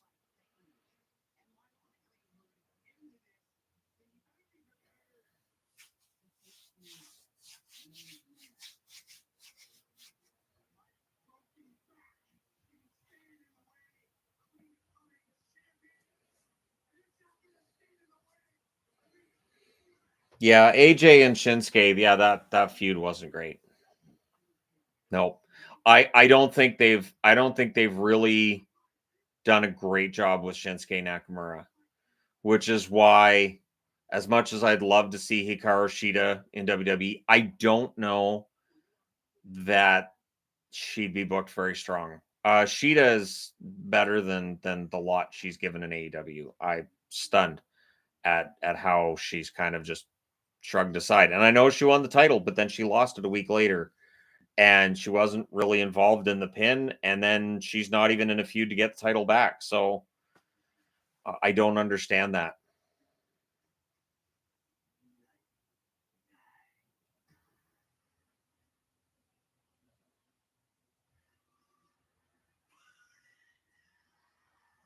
But yeah, I agree. Seth retains. I can't see Seth losing against Shinsuke Nakamura. Just can't see it. What ridiculousness has he got on tonight?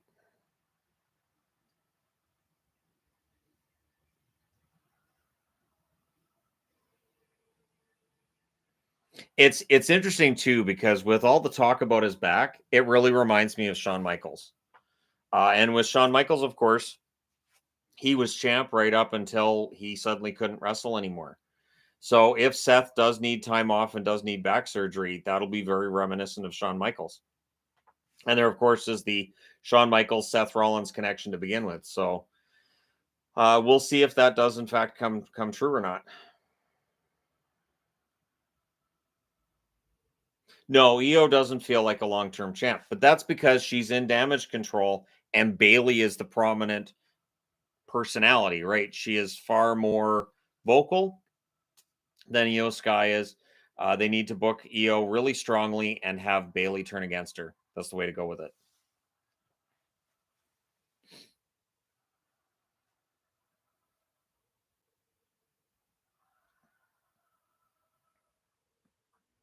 I'm looking for any kind of physical sign that maybe this is his last match for a while. Because sometimes with a wrestler, you can see it. You can see they're really taking it in and really appreciating it. I'm surprised I haven't seen, at least I haven't noticed any Bray tributes from these wrestlers in the ring. Any big callbacks to Bray Wyatt. We saw the Terry Funk one, of course, from the t shirt being worn by Kevin Owens earlier. And then there were a couple during that hardcore match as well.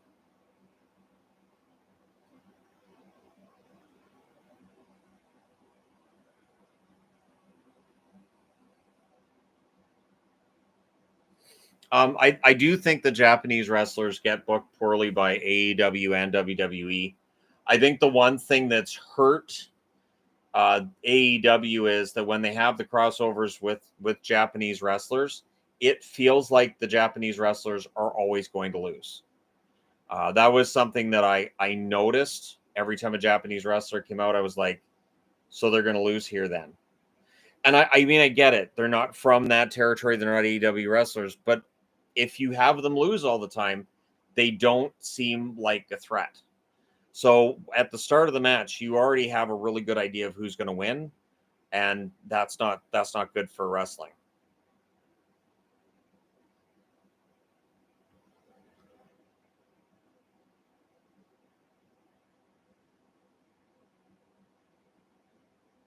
So now there's a comic book going on.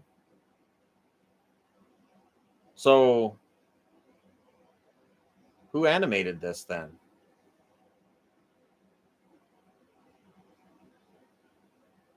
Yeah, who animated this?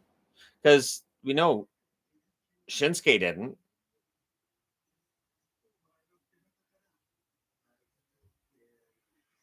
Well, that's interesting.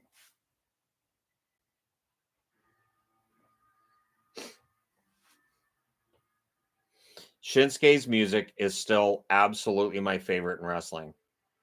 I absolutely love Shinsuke's music. I'm one of those geeks that if I'm in the crowd, I will dance to his music. He's just so good.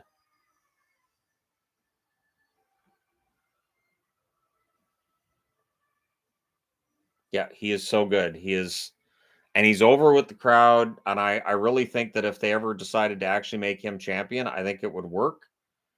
But I don't think it's going to happen. I think if it was going to happen, it would have happened back when he was feuding with Jinder Mahal, and then Jinder just beat him. So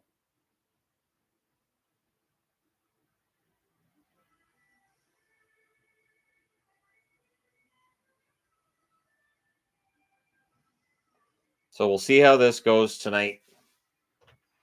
But we're up to 7:52. So this is easily going past 3 hours. I'm just nervous because the last main event in a pay-per-view was the Roman Reigns versus Jimmy Uso. And I'll be honest, 10 minutes into that match, I checked out. I was outside with Yvonne. She was watering the garden. I was chatting with her. I was out there for at least 10 minutes, came back in, and I felt like I really hadn't missed much. Because when I went outside, Jimmy Uso was getting beat up, or Jey Uso was getting beat up. When I came back in, Jey Uso was getting beat up. And I'm like, all right. So there you go. And that's what I mean by sometimes it feels like these go on a little bit too long.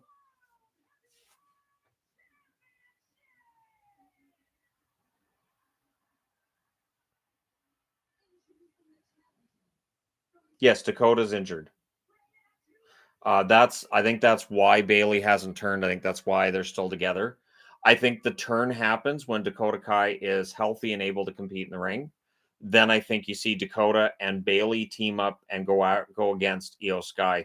There'll be some kind of a jealousy with the title angle, is my guess.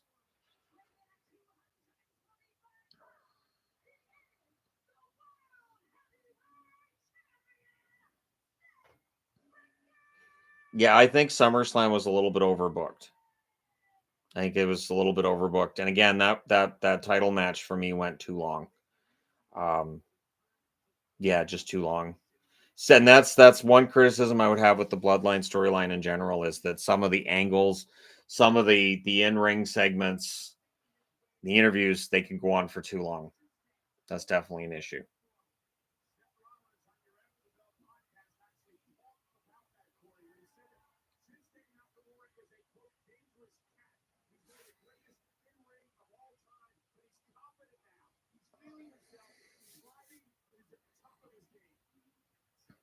Well, Seth can make any outfit work because he has had so many goofy looks over the years.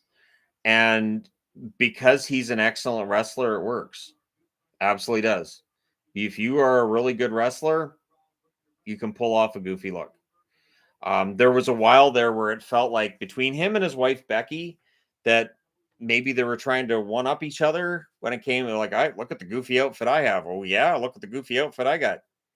Wife wins or husband wins. It definitely felt like they were both trying to one up each other in that department. He's not as goofy looking now as he was then, and the ring gear tonight's pretty solid.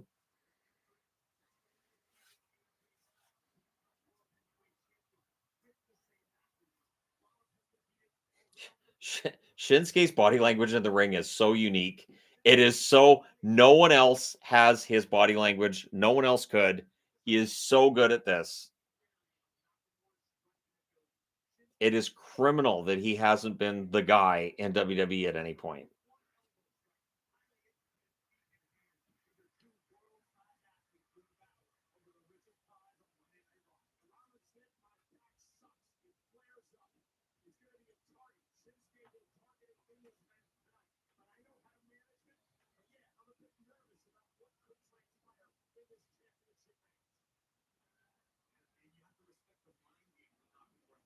See, and they've started out with rest holds. They've started out with arm bars, things of that nature.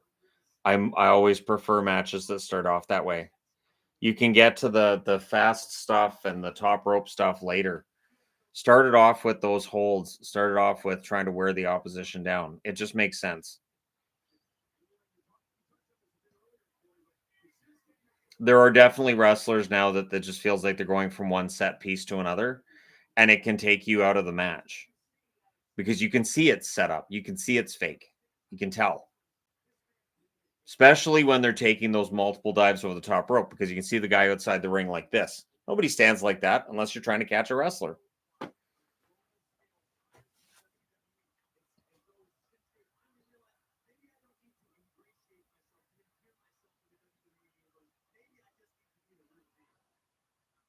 There's a significant portion of this crowd that's cheering for Shinsuke. I'm not surprised.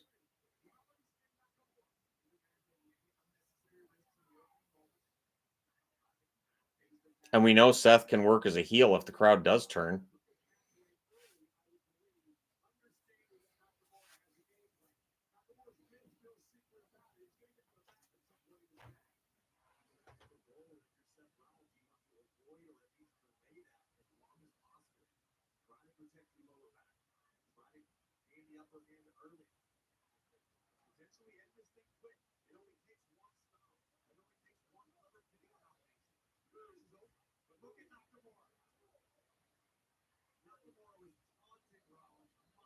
Yep.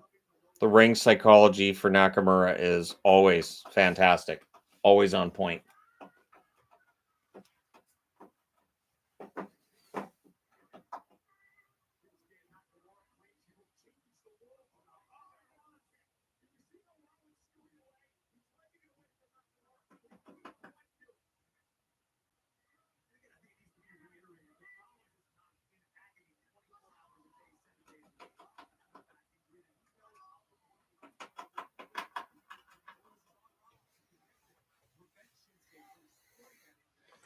If you hear any noises, the rabbits chewing in a cardboard box.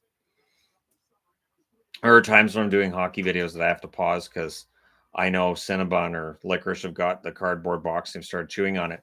And with Cinnabon, she'll chew it and then pick it up and throw it, pick it up and throw it.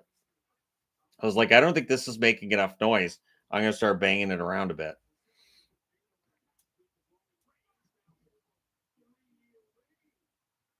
Nice kip up.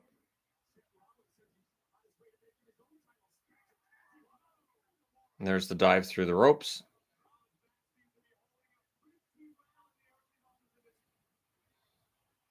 Early moments. They've been going for 6 minutes already.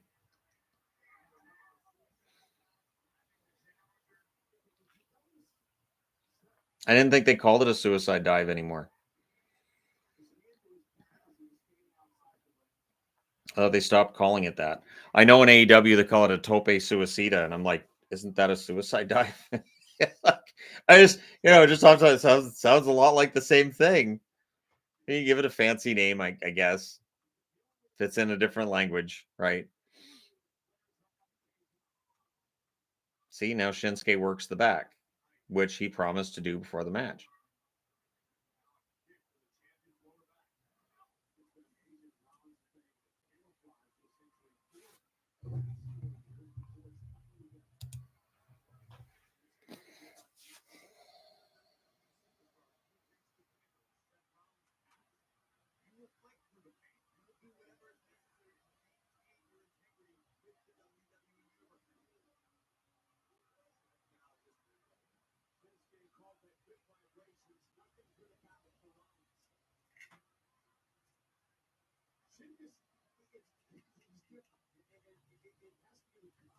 Sounds like Yvonne's home with the boys. She'll be like, that's still on? Yep.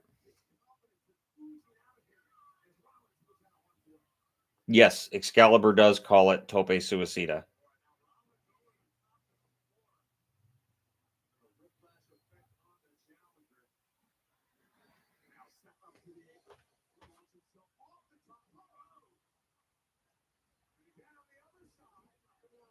See, that's the thing. If Seth's back was that bad, there's no way he could do some of these moves he's just executed. No chance. And he just did another dive through the ropes. So that's and he did this. So yeah, that's two of them, Seth.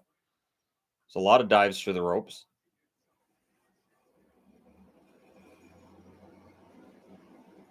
And they're doing it in a way too where Shinsuke's not really catching him.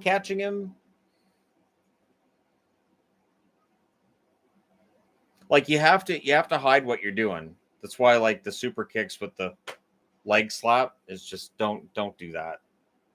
Don't don't try to make it louder than what it is. All right, so we're fighting around the outside of the ring.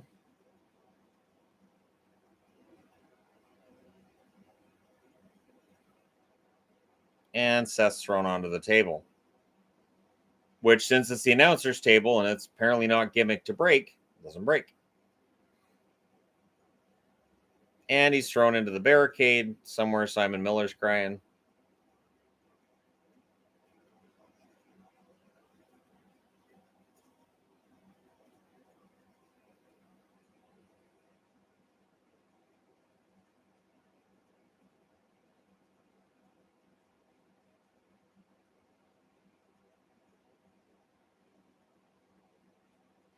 So Seth will get beat up for a while, and then he'll win. And then Priest comes out, right?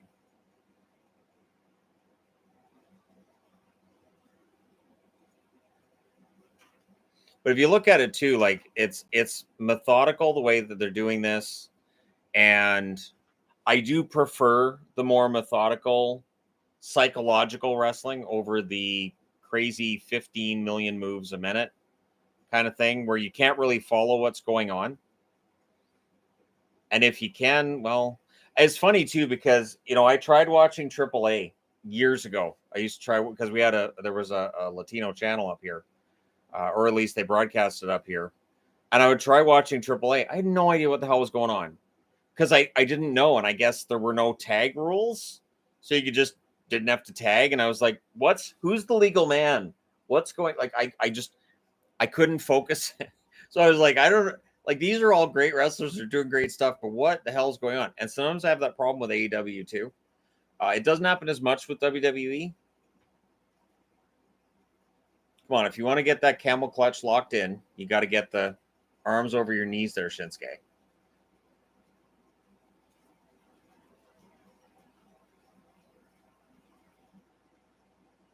Favorite Mania? 17. I know that's the common answer, but yeah, 17. And I knew 17 was going to be special with the first match being Jericho versus William Regal, and that match was absolutely fantastic. That's why when people are like, I can't believe this match is starting the show, this crowd doesn't, or the company doesn't believe in these guys. The first match on the show is very important. So I don't look at the first match of the show and think, well, so-and-so is getting de-pushed. But yeah, 17 was great right out of the gate.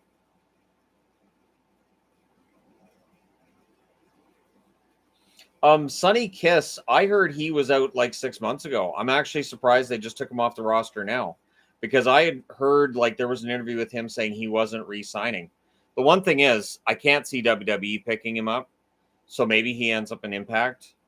It definitely felt like he was on TV, and then they got some bigger names from WWE, and he was forgotten. He was pushed right off the show altogether.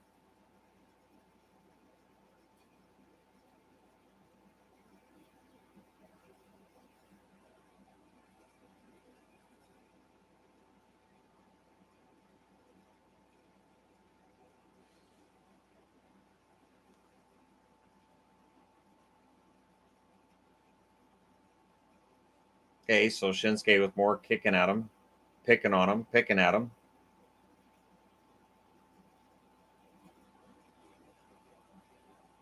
Needs more good spinning heel kicks.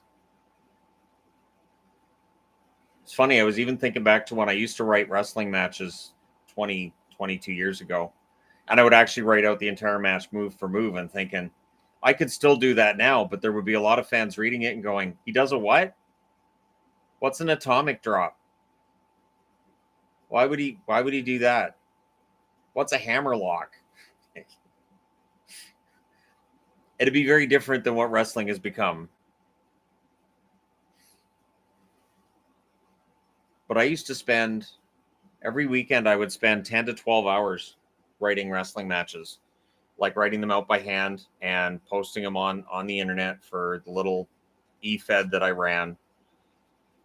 And I have people saying, you need other writers. You can't just do this all yourself. But it had to have that flow. Every match had to feel like it was part of the same show. And when I used other writers, it felt like it wasn't part of the same show. They had different.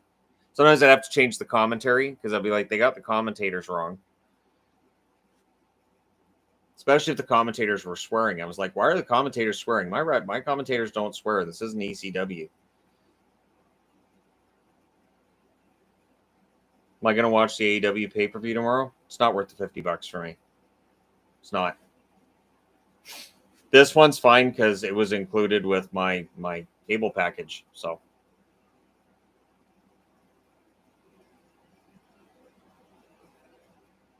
When will Cody finish the story? Next Mania. They're just, it's a slow burn. He's going back after Roman, I would think, for the next WrestleMania. I think ideally they'd love to have The Rock versus Roman. That would be the ultimate moneymaker, but it's not going to happen. So it'll be Cody against Roman again. Take 2.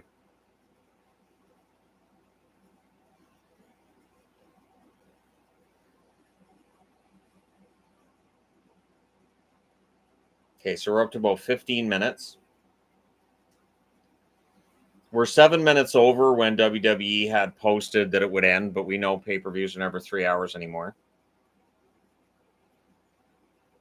Well, The Rock has no reason to come back. The Rock can make, what, $20 million making a movie? And if he goes into a ring and takes a bump, who cares if he makes $100 grand, $200 grand, or $300 grand? If that bump pulls him out of a movie where he can make $20 million, he looks like an idiot. So The Rock would be foolish to actually come back and wrestle a match.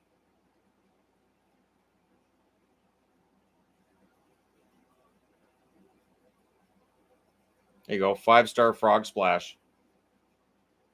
Kick out.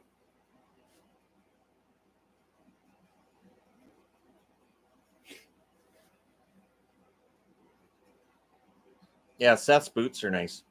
Those are fun boots.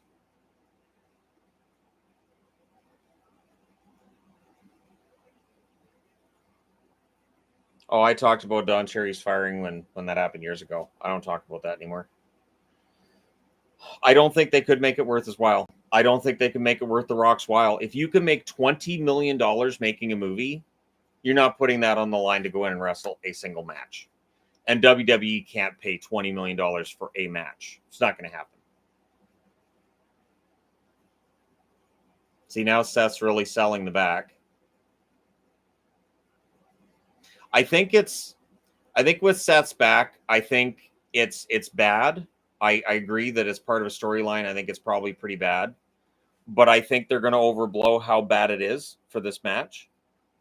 And maybe to take him out for a little while as well. But he can still work. You can see by some of the moves he's executed in this match, his back is at least good enough. Of course, I've been watching the OxyContin series. I'm only 3 episodes in, but holy crap. And so every time I see this now, I'm going to be like, they're not on Oxy, are they? Gosh, I really hope they're not using Oxy to kill the pain. Man.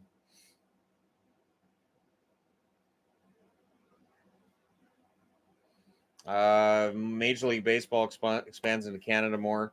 I could see a team working in Montreal. I don't think they want to use the building in Montreal. Don't they still just have the Expos old building, the Big O? So unless you have a baseball stadium, and I don't think it would work in Vancouver. So outside of that, it's Toronto, Montreal. That's probably it if they can get a team into Montreal. I would love to see baseball work in Vancouver. I just don't think it would. Basketball would. I think NBA would absolutely work. I don't think that baseball would.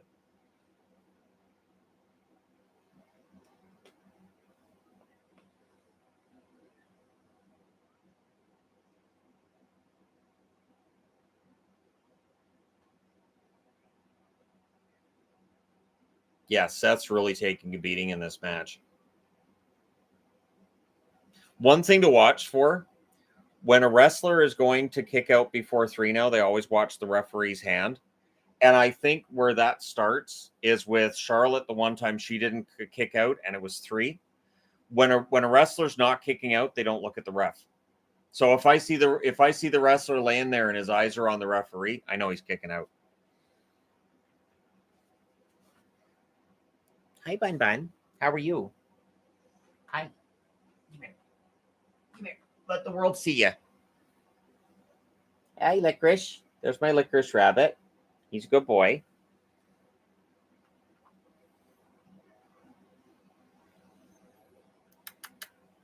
Hi. Good boy. There you go. Is it a big deal the Canucks don't have a dedicated practice facility? Yeah, they need one. In this day and age, they need one. And so hopefully they get one because it is something that other teams have that is definitely an advantage over the Vancouver Canucks.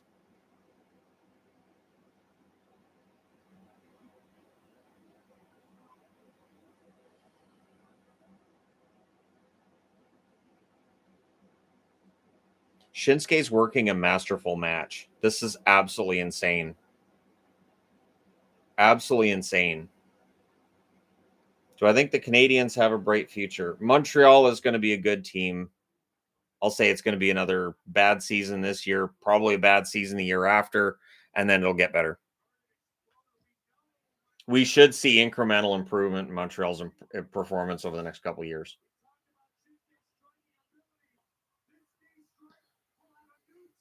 I would be perfectly fine with Shinsuke winning the title here.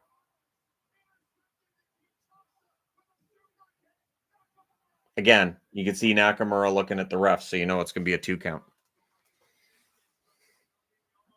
These guys have great chemistry, though. Great chemistry.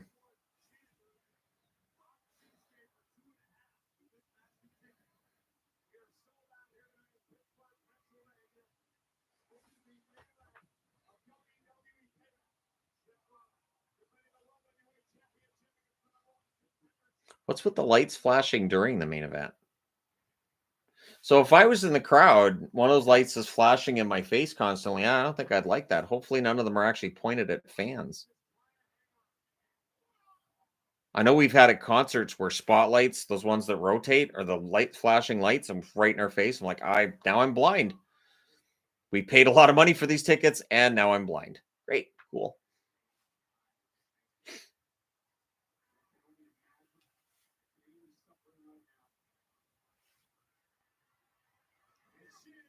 The Vancouver Grizzlies left for a lot of reasons. The fans, the attendance wasn't where you wanted it to be.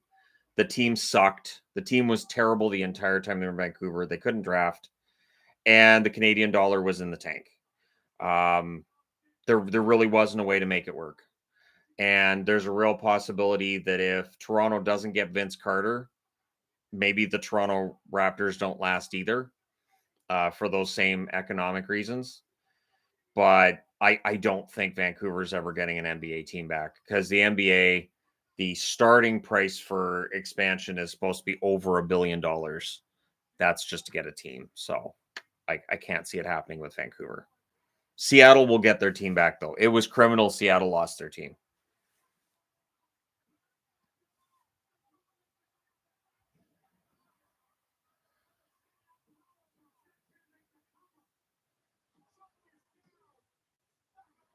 Another 2 count because he was looking at the ref.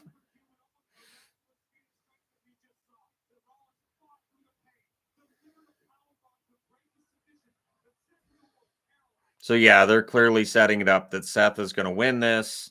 He's going to be absolutely destroyed, and then Priest is going to come out and win the title. That sure seems like that's what's going to happen. Because outside of that, there really hasn't been a lot that's happened that they even really need to talk about on Raw tomorrow night. Like the tag titles have changed hands. Outside of that, a lot of this stuff you can kind of not have to talk a lot about on the show the next night.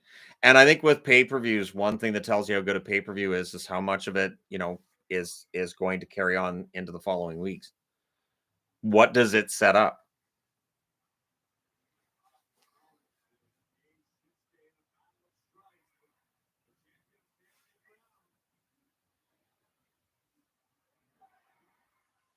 Will Baines ever make the Canucks roster? I don't know if he does or doesn't. I don't think so. Probably not. Um, he's a depth player at this point in the Canucks organization. I don't see a spot on the roster for him this year. I don't know if there'd be a spot for him next year, so probably not. The Whalers? No, the Whalers aren't coming back. They don't have a hockey arena. They'd have the same arena they were in before, and it's in a mall, so it's not going to work.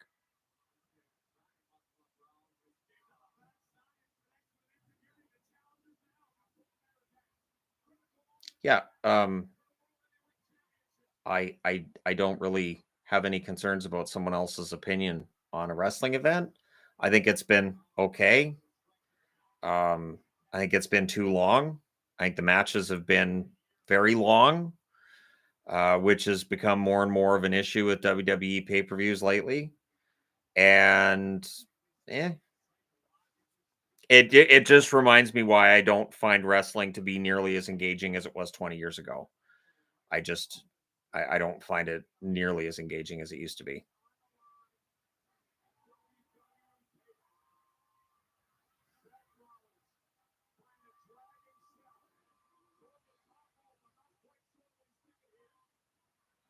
Do I follow the CFL at all? Not really. I used to, but I don't really at this point. And by used to, I mean back in the days of the Ottawa Rough Riders. So that's how far back. The Ottawa Renegades as well, right? Because for some reason, I've always liked the Ottawa teams. Do I play fantasy football? Not for ages. Last time I did was in the late 90s. Would have been the last time.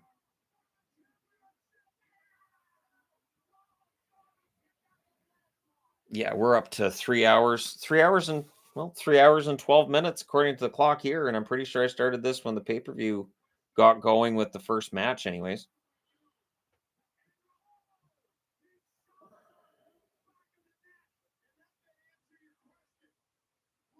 Okay, so he hit the Kinshasa. That's where you're supposed to go for the pin, though. Hello, Kansas City.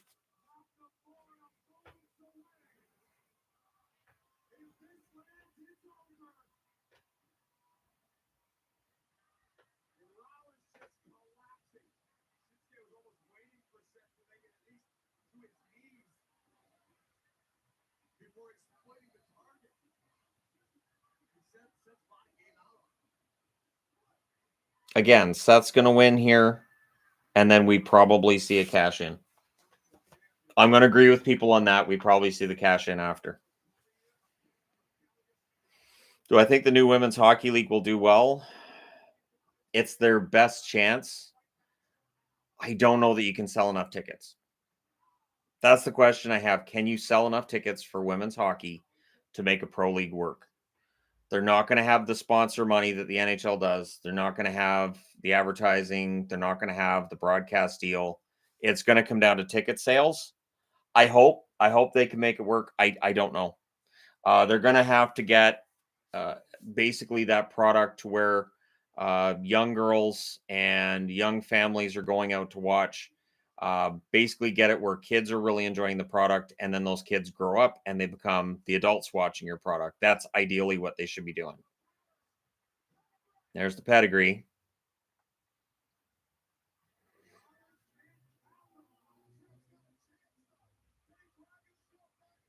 I do like that this is a white one. They had a bunch of ghost shirts, but I like that this one wasn't black. I will agree with that. I was quite happy with that. What's next for Trish Stratus? I don't think Trish is going to be a full time wrestler. I don't see it. She doesn't really need it. Um, yeah, curb stomp. So we'll see if that does it. It's taking a while to make the pin though. Yep, 3 count. So Seth wins. He's in pain, a lot of pain. Can AEW sue for storyline theft of tag champs for opponents for a singles title? No, no, that's an old trope in wrestling. That's been done in wrestling many, many times over.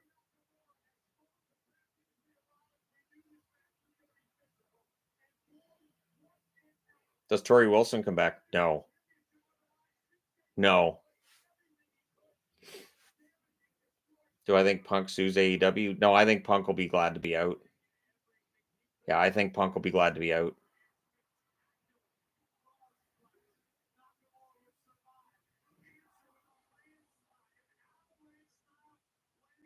So they're showing all the replays.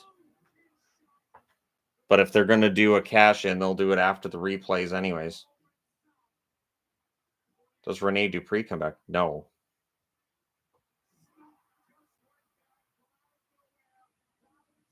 Why would Priest give his briefcase to Balor? That's not going to happen. They're playing that off as that's going to be a reason why Priest leaves the group.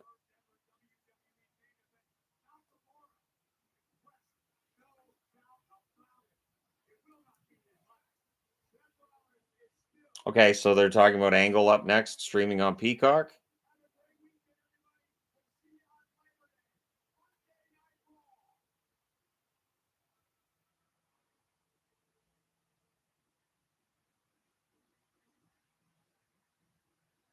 I'm not convinced.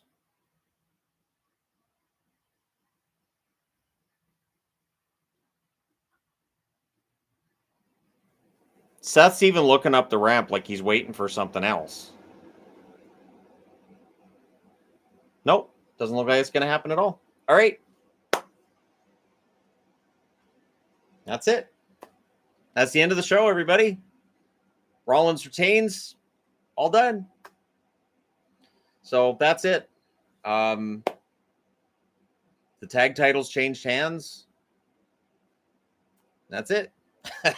Basically, that's all that happened. So we keep Owens and Zayn against Judgment Day for the next 8 or 9 months and see what the payoff is there, all that fun stuff. But hey, thanks guys for coming out. And yeah, that's it for another pay-per-view from WWE. It's always fun to watch these because during the regular season in the NHL, I don't have the time to watch these. There's usually wrestling all day on Saturday and Sunday, so that's a problem. But yeah, so there you go. It's all done for tonight. Let me know your thoughts once this goes live on the channel, of course, as a video. And yeah, I will talk to you guys again soon enough.